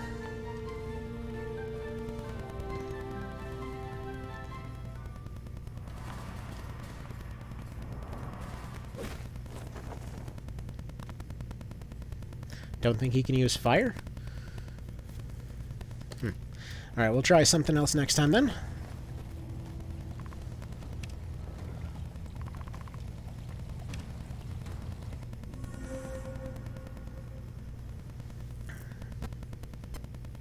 But yeah, the old-timey English, again, I like what they're trying to say with the story, not necessarily how they specifically say it. It reminds me a lot of Netflix adaptations of just various medieval-esque things where, like, the language is trying a little too hard, you know? But, again, it's fine, as far as all that goes. It's understandable. And it's deploying yet more people. Game, please chill on all that. It needs everybody here all the time. Let's get rid of you. Where are my wizards? So far, those 2 wizards seem to be by far the most useful. Actually, no, let's get our rogue in here. Why not? I want to see them getting a bit more experience. Dark spells you can use. Understandable. Are there more than, like, 3 battle themes in this game, though? Do you know? Or is it just these 3 throughout the entirety of it? Actually, also, hang on just one sec. I'll be right back.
Alrighty, and I'm back. Let's see. I'm asking everyone a question. Is there an SRPG with a class system? but not in a fantasy setting. Two immediately come to mind. One would be the new XCOM games, and another would be the especially XCOM 2C is freaking amazing as far as that goes. And then the other one would be anything with what the hell is it? I'm literally seeing the logo in my head right now, but I can't remember. Shadowrun. There we go. Exactly. Like I remember the ram's head. Why can I not remember the name of the dang thing? But yeah, Shadowrun is awesome.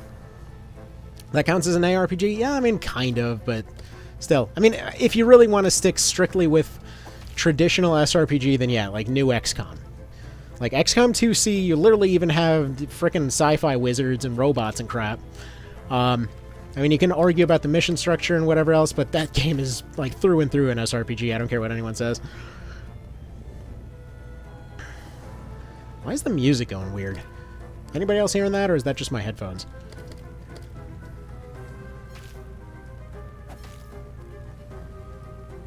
Xenonauts, true. Like, Xenonauts doesn't necessarily have abilities and stuff like that, but, like, yeah, Xenonauts is definitely, definitely also going down the SRPG route. Because stats matter quite a bit with your units.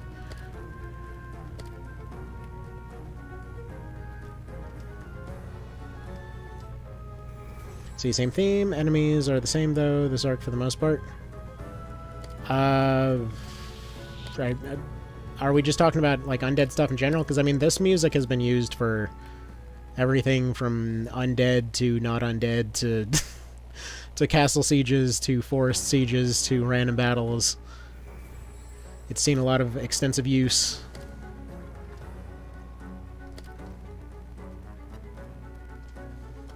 Wasteland. True. Yeah, Wasteland is awesome. Let's see. Skeleton, Phantom, or Wraith. Do I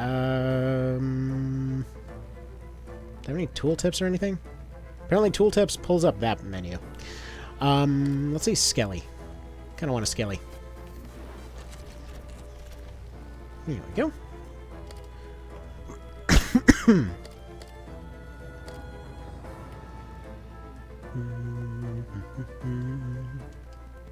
See how be all about Shozo Kaga's games. Remind me which ones they are. Doesn't mean it. Like the name sounds familiar, but I can't remember why.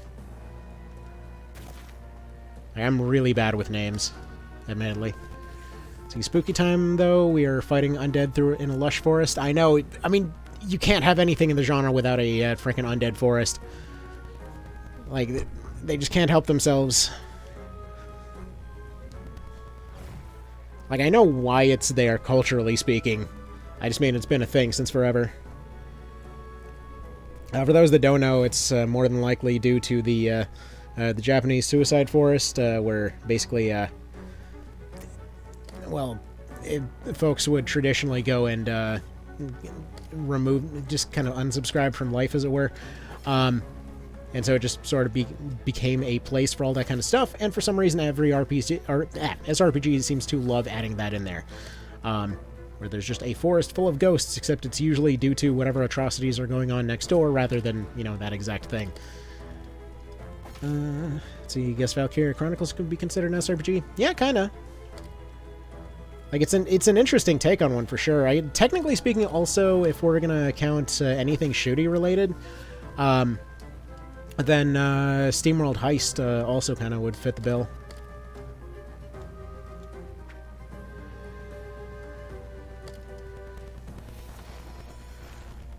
Which, at the same time, now that I think about it...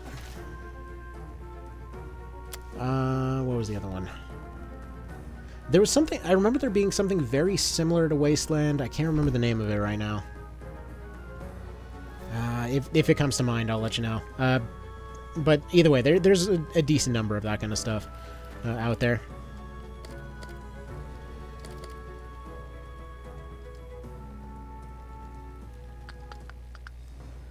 Alright, who can you actually shoot here? That guy? Do it. Sweet. Alright, we got one exorcism over here.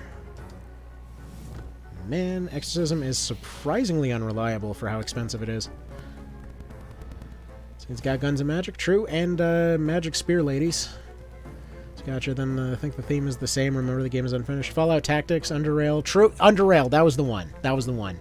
That's technically also kind of sort of roguelike, but, like, it's pretty freaking awesome anyway. If you like brutally difficult, then, you know, you got your choice right there.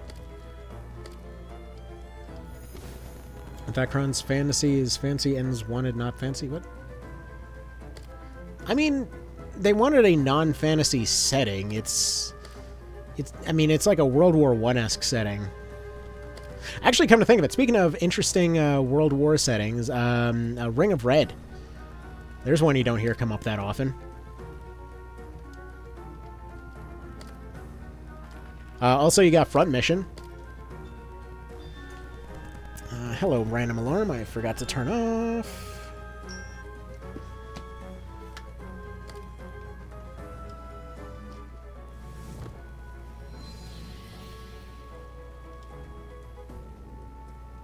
Interestingly enough, by the way, there's actually a Fallout Tactics mod by the same guy that made the One Vision mod for Tactics Ogre. So it's Fallout Equilibrium, which I started doing a playthrough of absolutely ages ago, and then that computer ended up retiring on me. Then it ended up unretiring later, but then it didn't want to work for some reason. And I just haven't really revisited it since, but either way, it supposedly was better. I suppose it works less well as a first playthrough. I gotta say, ghouls in this particular case, like the summonable units, seem very handy for dealing with keeping faraway enemies at bay. Like, they don't feel terribly strong, but having a disposable unit like that seems pretty handy. I wonder if they count against you for the purposes of adjustable difficulty, like if you lose one.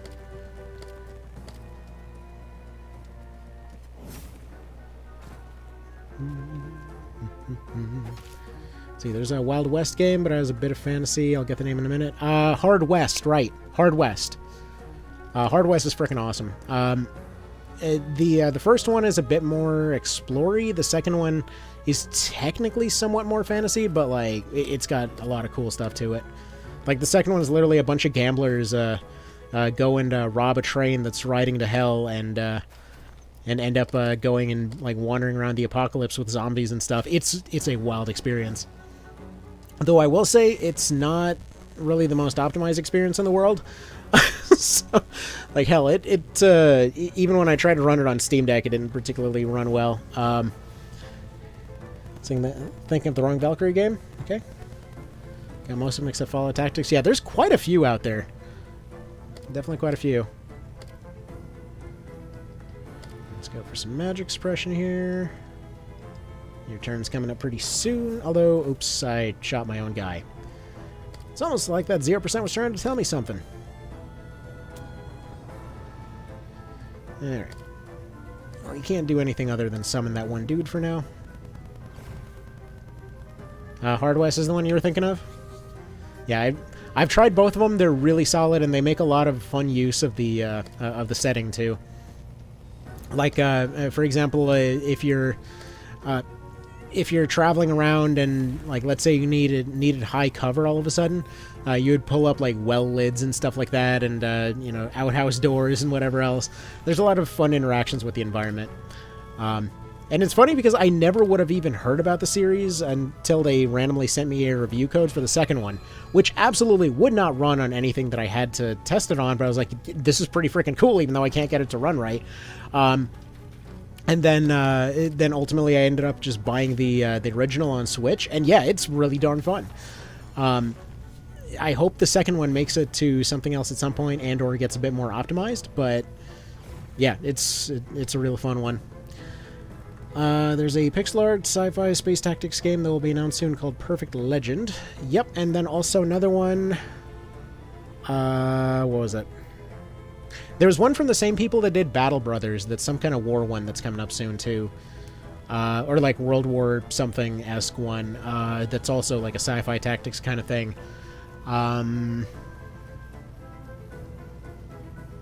It was like something like Foot Soldiers or something along those lines.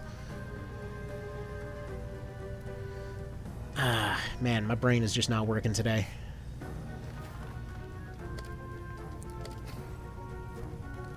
Anybody remember what that one is?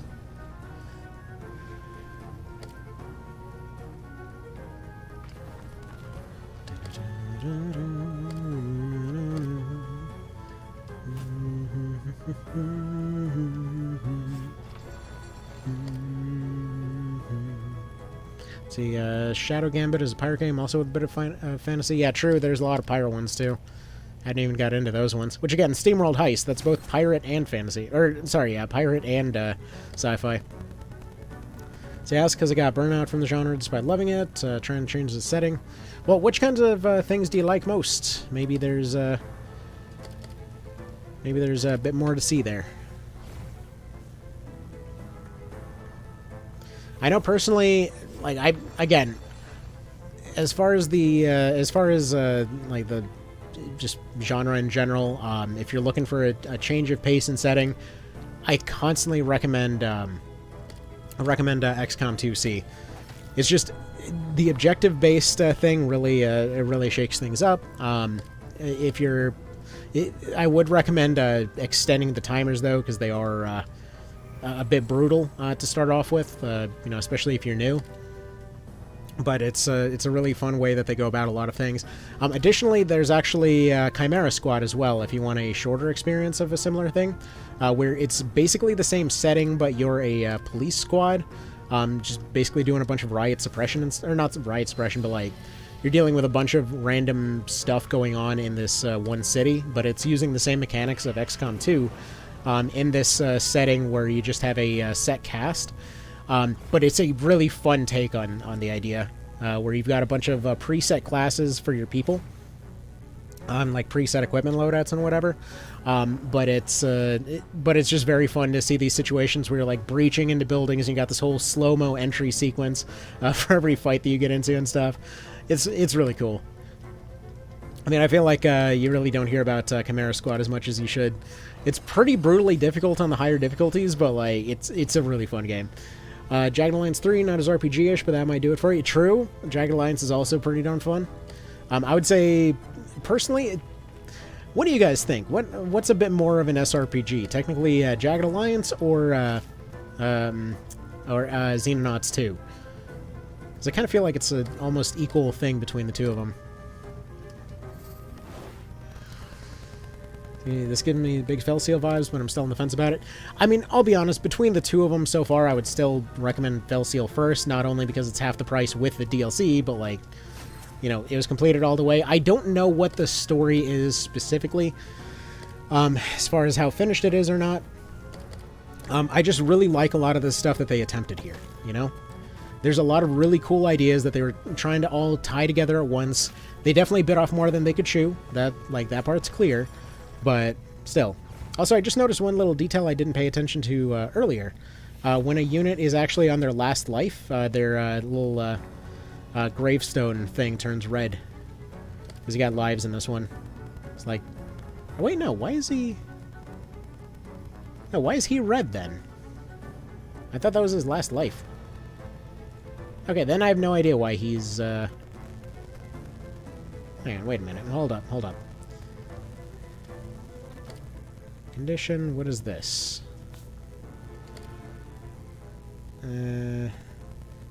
Defeated will die after one turn. Okay, never mind. It's just for their last turn, presumably. Never mind. That's not what I thought it was. Fine. Alright.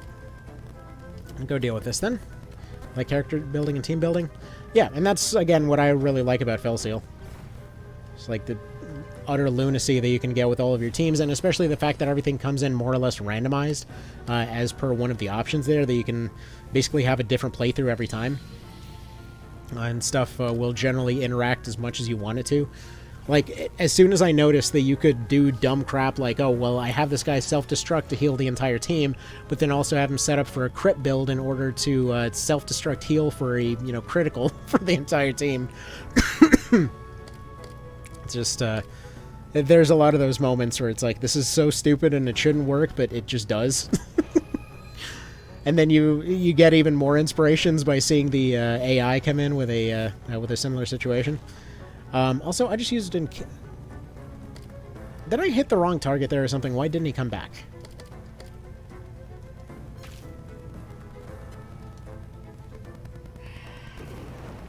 So you never heard of Xenonauts before, sorry.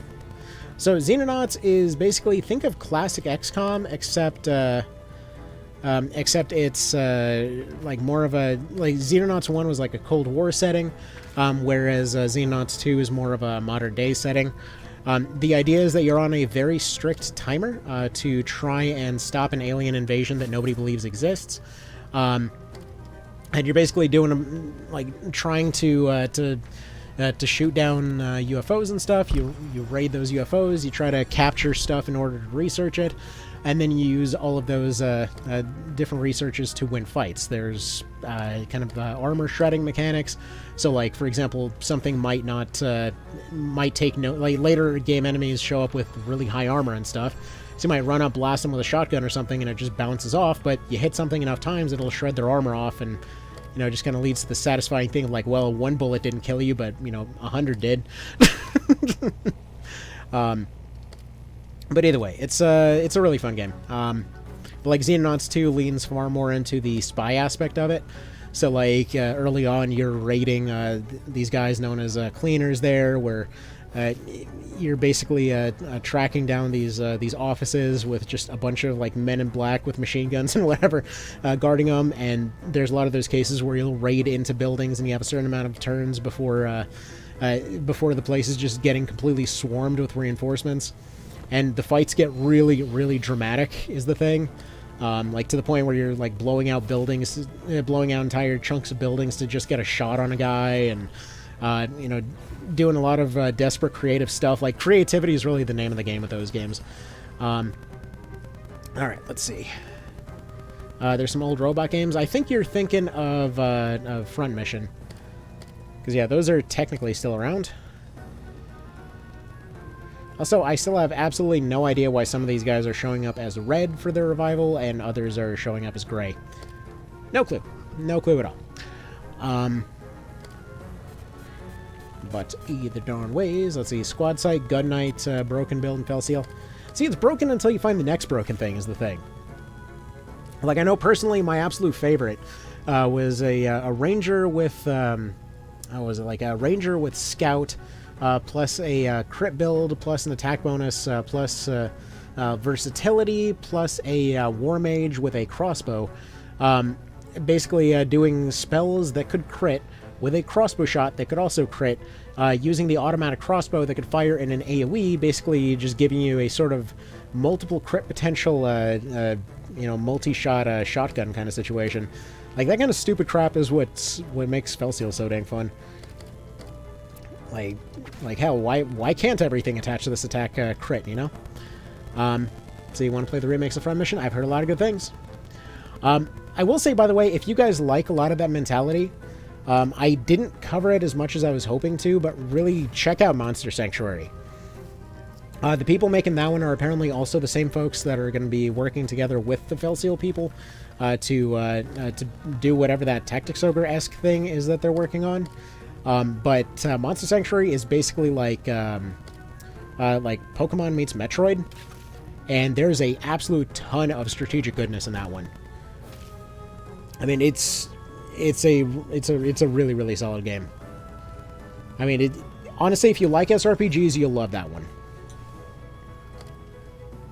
Like, absolutely no questions asked.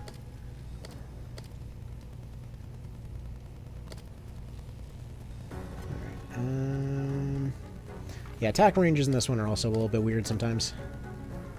Like, I don't know why I can't exactly hit them with a bash from that angle, but if they say so. But, like, for example, the deal with Monster Sanctuary there is, like I said, it's like Metroidvania meets Pokemon there, so, like, your fights essentially consist of this sort of momentum mechanic, where at any time it's always a 3v3, but you have whatever number of extra units you'd like, including a Nuzlocke mode if you'd prefer that kind of thing, where it's always a 3v3, and actually come to think that I should probably stream that tomorrow. But it's always a 3v3 fight. The earlier ones will essentially give more power to the later ones, creating this this fun dynamic where you want to save all your big hits for the end of your turn. Yeah, let's see. Finish the first mission on DS, but the remake, like the oomph. no idea what you mean. I know I tried the DS remake of Front Mission. The original one just felt kind of basic compared to FM3. Like I'm a huge fan of FM3. The earlier ones just weren't quite doing it for me. 2 in particular was hilarious. Just because you had that constant zooming around because they were trying to be super cinematic around it, but it just looked like everyone had way too much caffeine that day. They just never stopped zooming. Like, dude, please calm down. You can turn off your boosters at some point. Like, no, I gotta go fast. I must zoom. Also, this guy's gonna betray us, isn't he? Because, like, looking at this, he's the only one that hasn't been attacked yet. What gives? But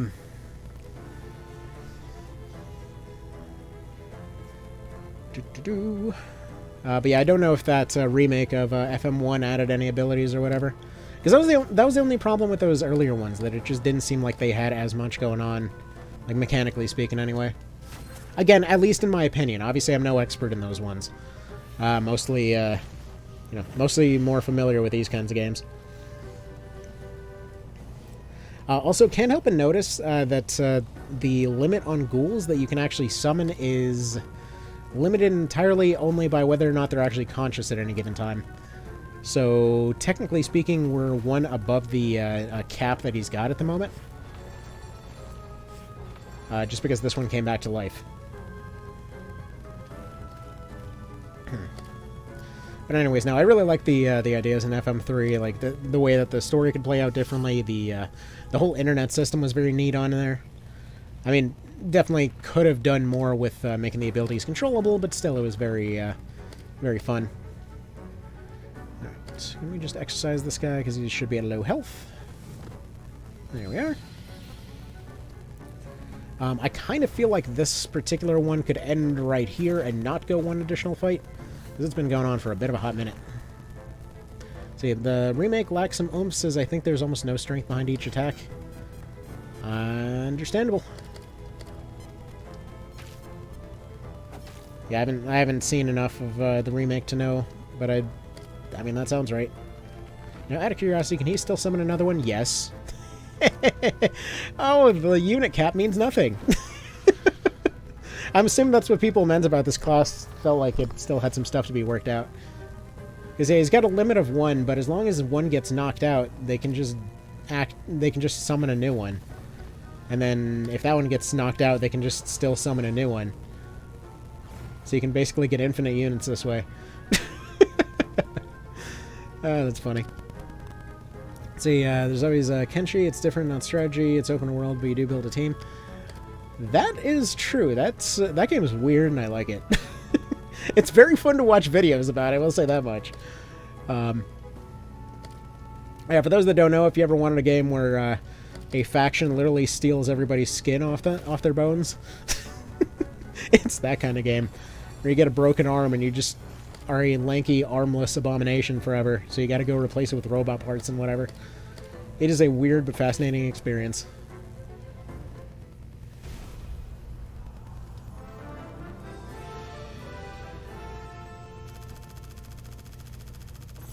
Alright, we had a couple casualties, but no permanent deaths.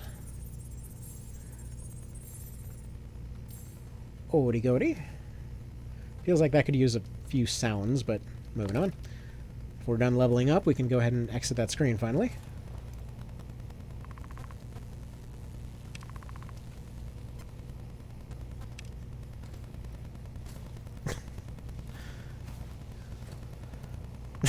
Gotta love the attitude.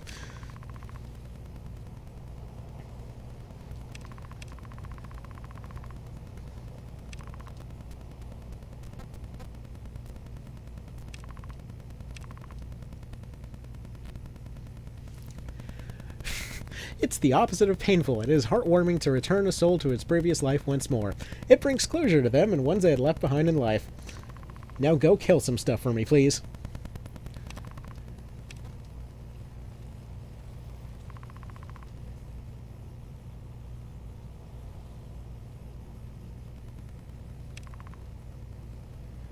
And apparently they got used that award at some point. That is no shocker.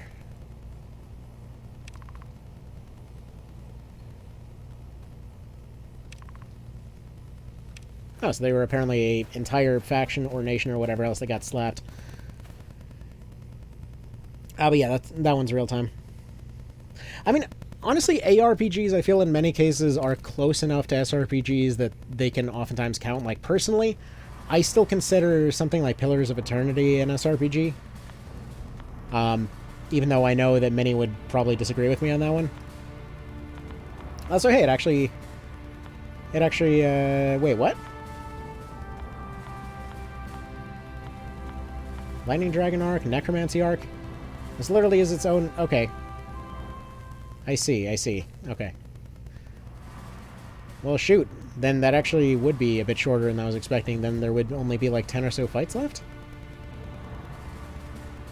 Whatever, I guess we'll find out.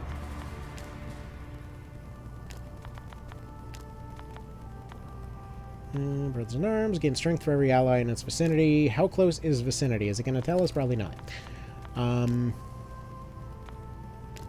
Stun Strike, War Strike.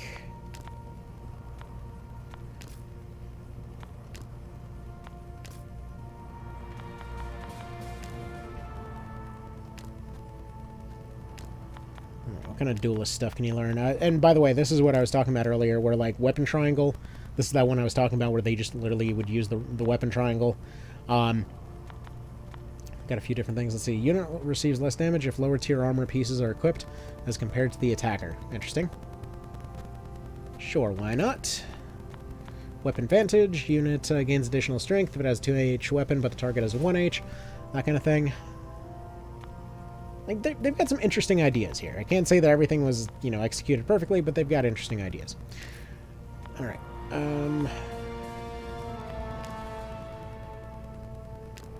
Now, that being said, can I equip something different in this main hand?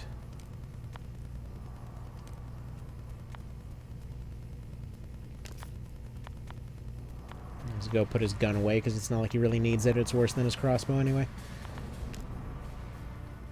Let's see what kind of stuff you can learn.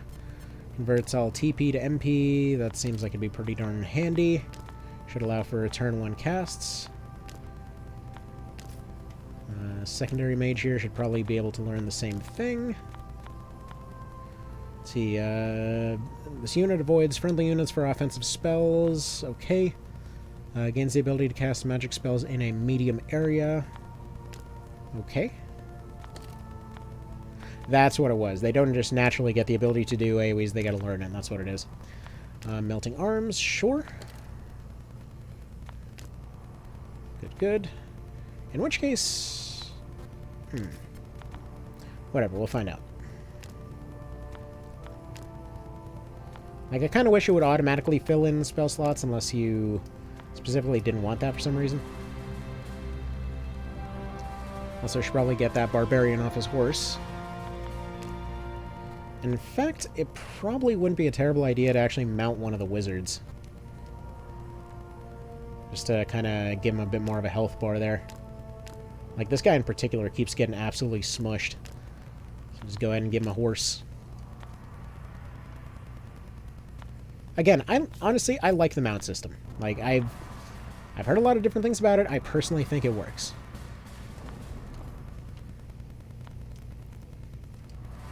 Wait, this is 4 maps long? Okay, kind of pushing it a bit, but alright.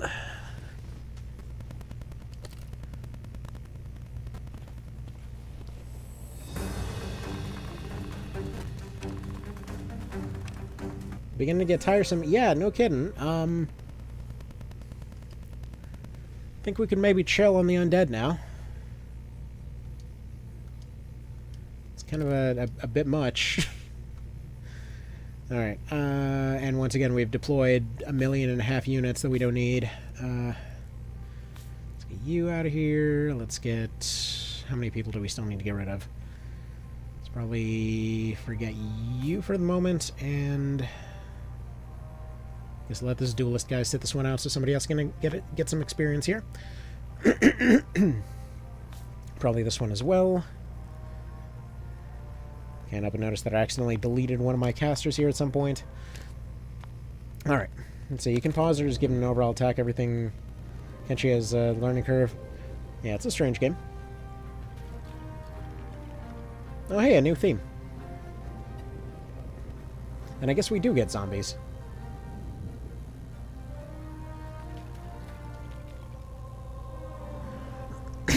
Alright,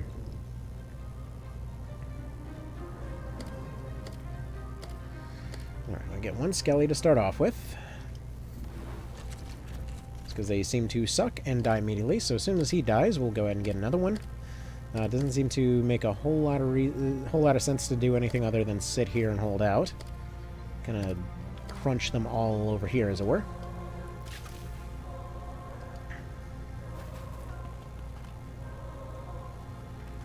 Okay, apparently the zombies just are like generic undead.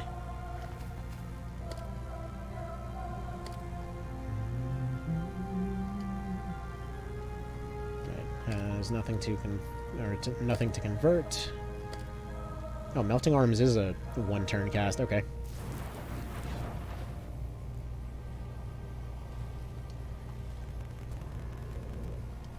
But yeah, that was one of those things I was saying earlier, where you got like a turn-based mode available in Pillars of Eternity as well, which presumably would be the same for something like Tyranny.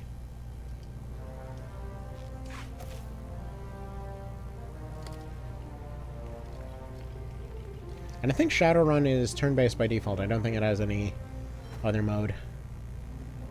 Also funny how their warp is apparently missing an effect. It just has that square there.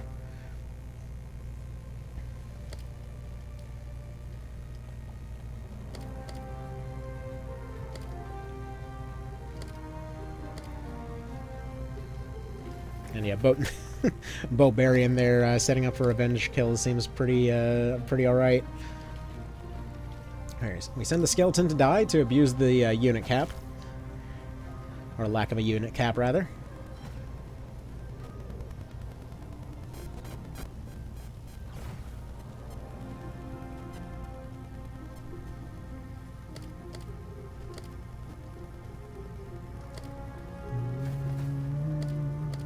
I'm actually not sure why he has another ability or another action already. Seems like he's going pretty darn fast. Maybe it's just the class, who knows? Anyway, this guy sits still, waits for the skelly to die. Come on, kill that skelly.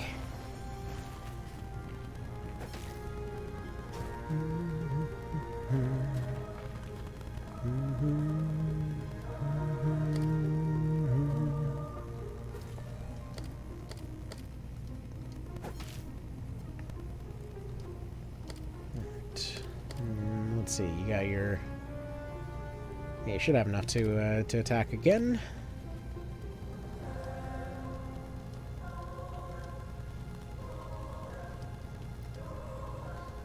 %, to just be disarmed, therefore it should be the same as Don't Act. Apparently he can still throw bones. Good to know.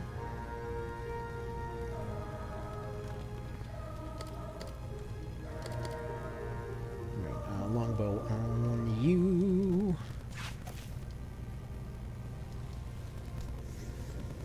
So, for those that have played this before, is this actually like the whole 6th act that I was hearing about, and you can just access it whenever you'd like, or what? Because I'd heard it was something very different. Oh, you actually have the option over whether you want to cast it in a circle or not. Neat. Alright,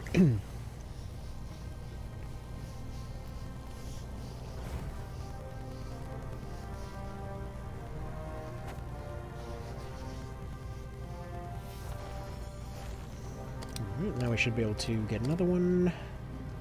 There we go. We'll just do more skeletons, because it's funny.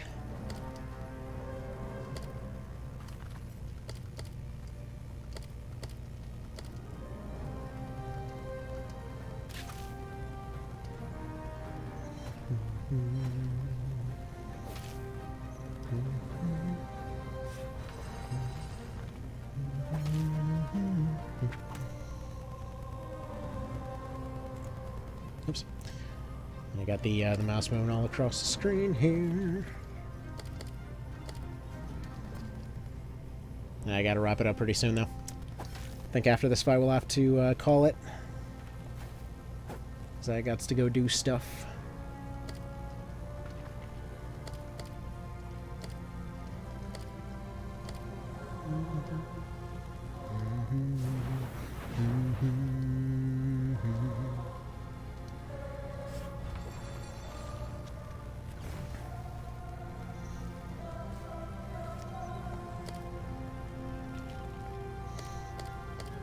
Yeah, I'm not even sure that this whole getting one undead at a time thing is necessarily a bad thing. Or being able to overcome it by using one at a time thing.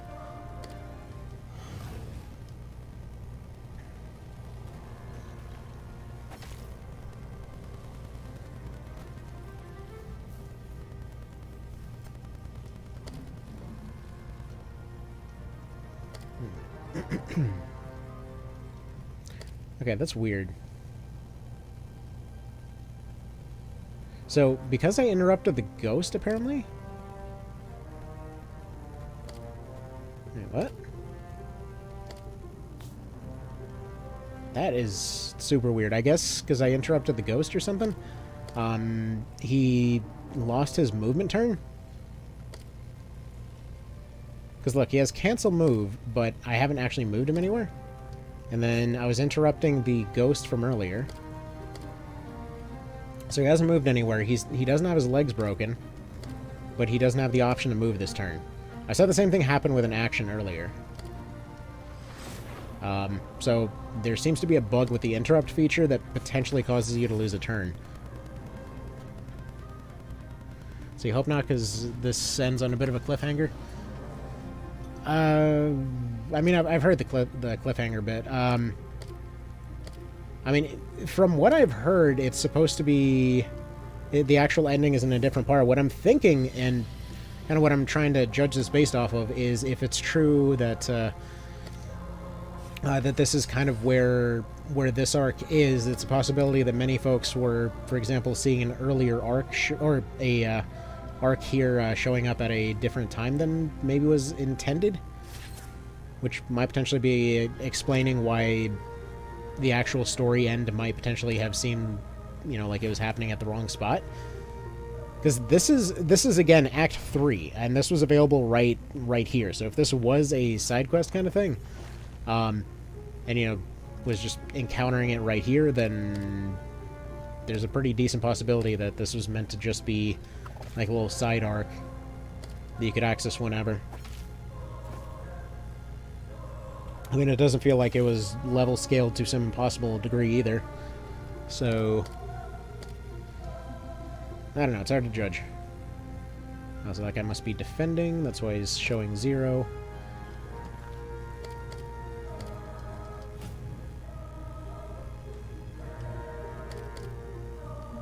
Alright, rekindle, probably on this guy.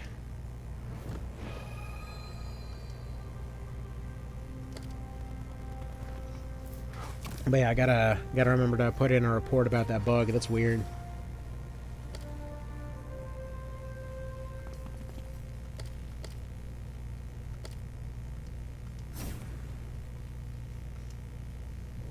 Because the other stuff's been pretty harmless, but losing half of your turn is a little bit of a unfortunate one.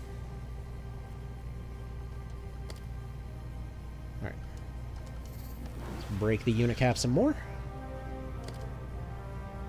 And I think, okay, I know I keep basically just filleting the hell out of Felseal this entire playthrough here, but that was one of those other mechanics that you rarely see that I really liked in FS, where you basically could convert units from one side to the other in a very active basis across both sides.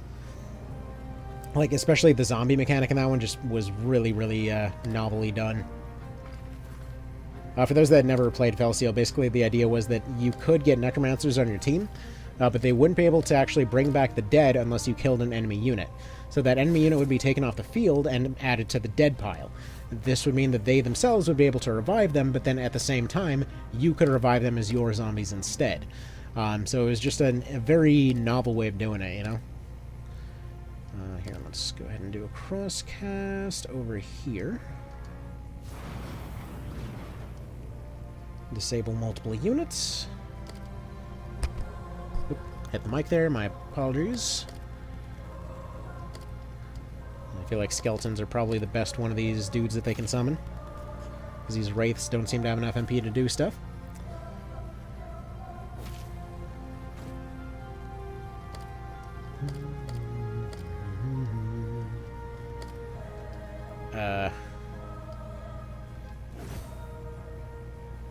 Yikes. Okay, so apparently their defense is high enough that he literally can't do anything. That's fascinating. Although I do like the additional note that if they do no damage, it actually does like a metallic clang.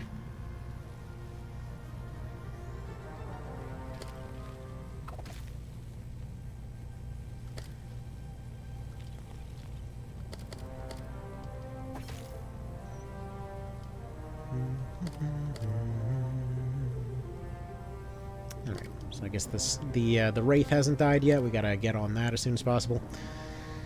And then we'll go make more skeletons.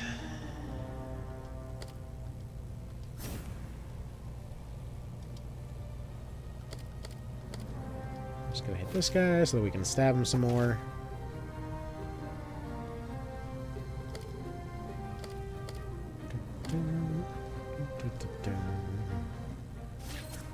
Why is this Skelly so dang tough? Or this zombie so dang tough? Like, I know we're behind on levels, but I can't imagine there's that much. Imagine a game where the enemy can recruit your character. I mean, again, basically Felseal. Where they'll, like, every time you make a zombie, it comes back with all of their stats and everything. And you can't revive them anymore. They're implied to have been zombified. Or there's even a boss that turns them into these, like, little bug abominations.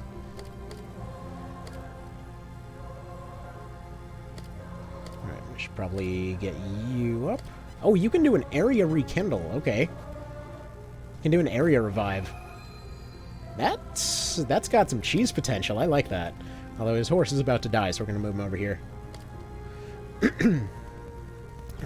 Did you think about having 12 Necros? You can have up to 24 units? Oh, no. Forget that. We can have infinite units with one Necro. Have you not been paying attention? If the unit goes down, they can just summon another one. The unit cap means nothing.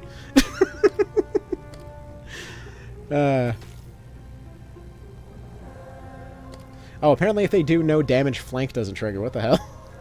Anyway, so like right there, you see we have two skeletons and a ghoul, but because of the fact that they've been knocked unconscious, we can just get another one. Because they're counted as gone. It's funny. Although I think the second skeleton might have already properly bled out for good. It's okay, maybe it's slightly less, but still. Honestly, they suck hard enough that it's honestly fine. This is kind of funny. Like, that's not even a bad thing.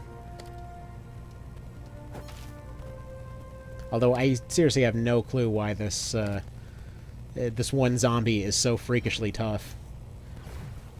Though, in terms of stuff being a bit unfinished, again, that warp effect just sort of showing up as a square is a bit of a funny one. So yeah, they aren't even the highest level. Let's see. Right, we gotta use the mouse to find this thing. Let's see. Unit gains strength and vitality based on the number of friendly undead units on the battlefield. That's why. Okay. So, well, we got an explanation. So they are stupid tough in this one exact scenario. So basically, if you can recruit zombies, they would be the best one.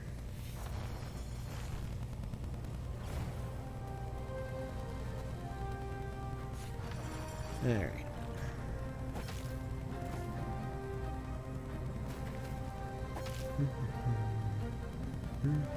Let's see, there are ranks to 10 dead. You have rank 1, but now there's a rank 3. The zombie boss, pretty much. Now we have that horde ability, seems to be what makes them so dang tough. Because they get additional vitality based on the number of undead units, which is all of them.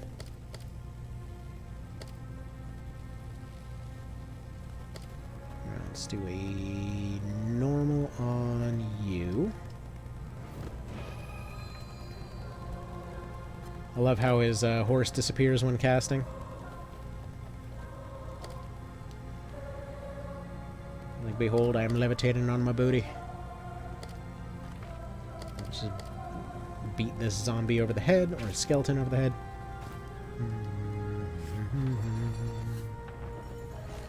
Alright, skeleton comes back.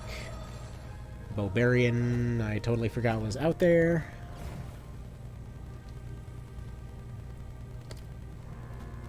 Alright.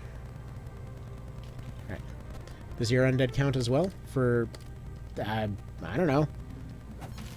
But our rank 1s do critical 0 damage, so... so that's a thing. Oh, that's neat. They put themselves to sleep and recover. Alright. Where do we want you at?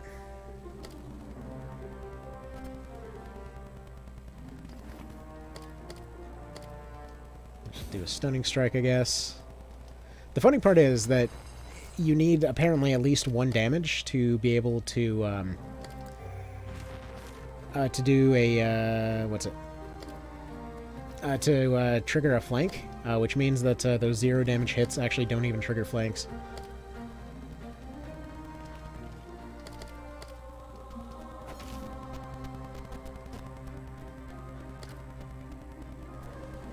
Well, let's go read the description of the ability.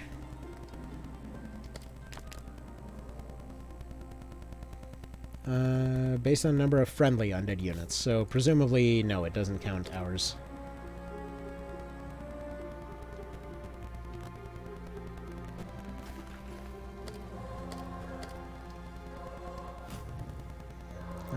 Okay, apparently rebound damage bypasses that check, though.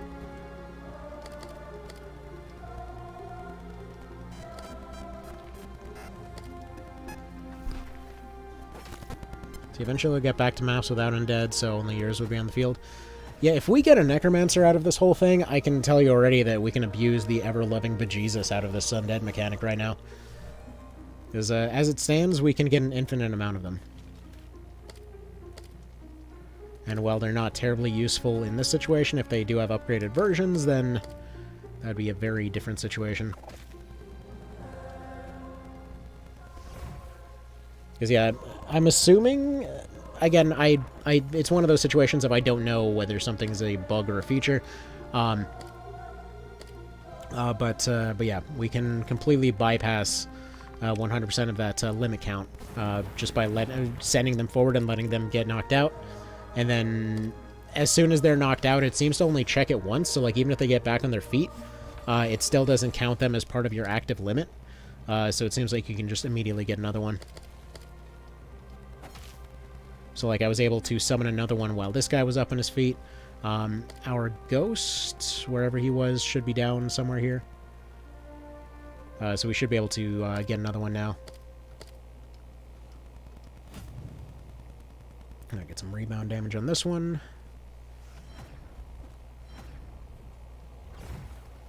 But what do you guys think? That square effect, do you think that's intentional, or was that a happy accident?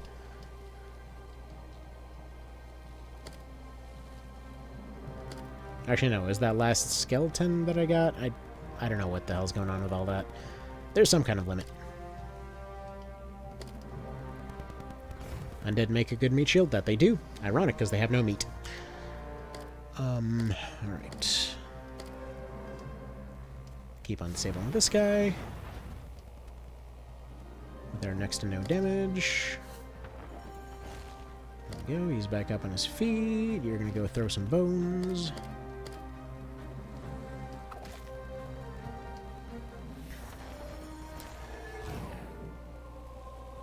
Blahs I'm not really going to worry about. You're going to bash this one. And or do no damage. That works fine too. Alright.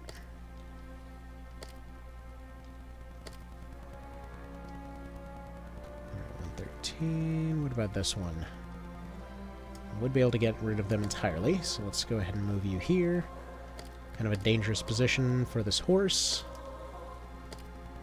But should hopefully be fine.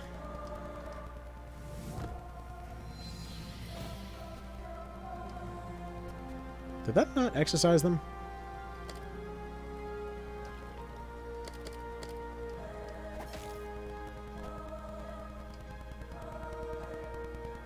What's square? Oh, when they warp, there's that kind of like square effect that happens.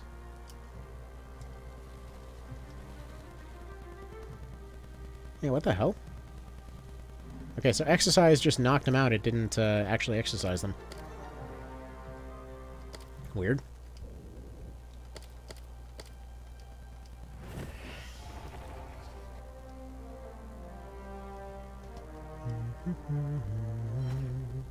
You see what I mean? Like, they got that square pulse that happens.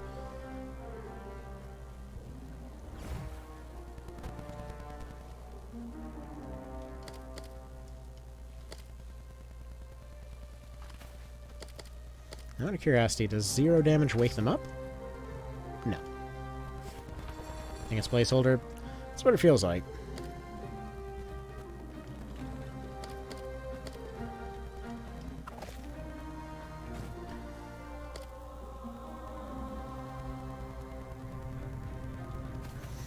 Okay.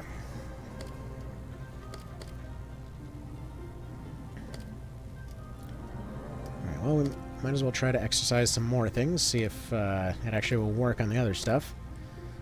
Since I guess exorcism doesn't fully exercise a zombie or something. And or their defenses were high enough that it didn't matter. I don't know. Okay, so with rebound, does that... Okay, rebound will do damage, but it still won't trigger a flank. Interesting.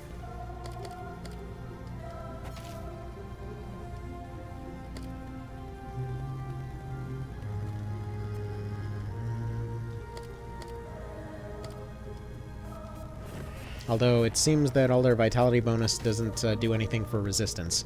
Also, apparently using magic at close range and or abilities will sometimes trigger flank. It's it's weird to figure out what flank will actually trigger for or not.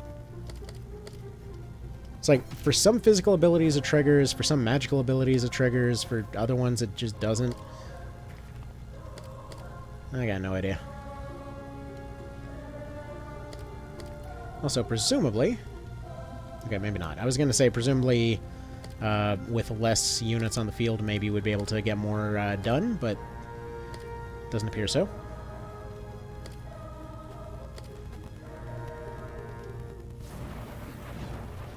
I don't feel like it's dynamically reducing his stats any. Game's unfinished. What do you want from it? I'm just curious how unfinished.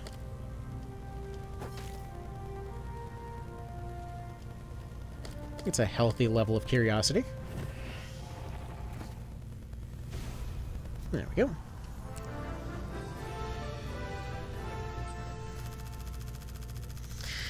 Anyway, speaking of things that have cliffhangers, I gotta get heading out.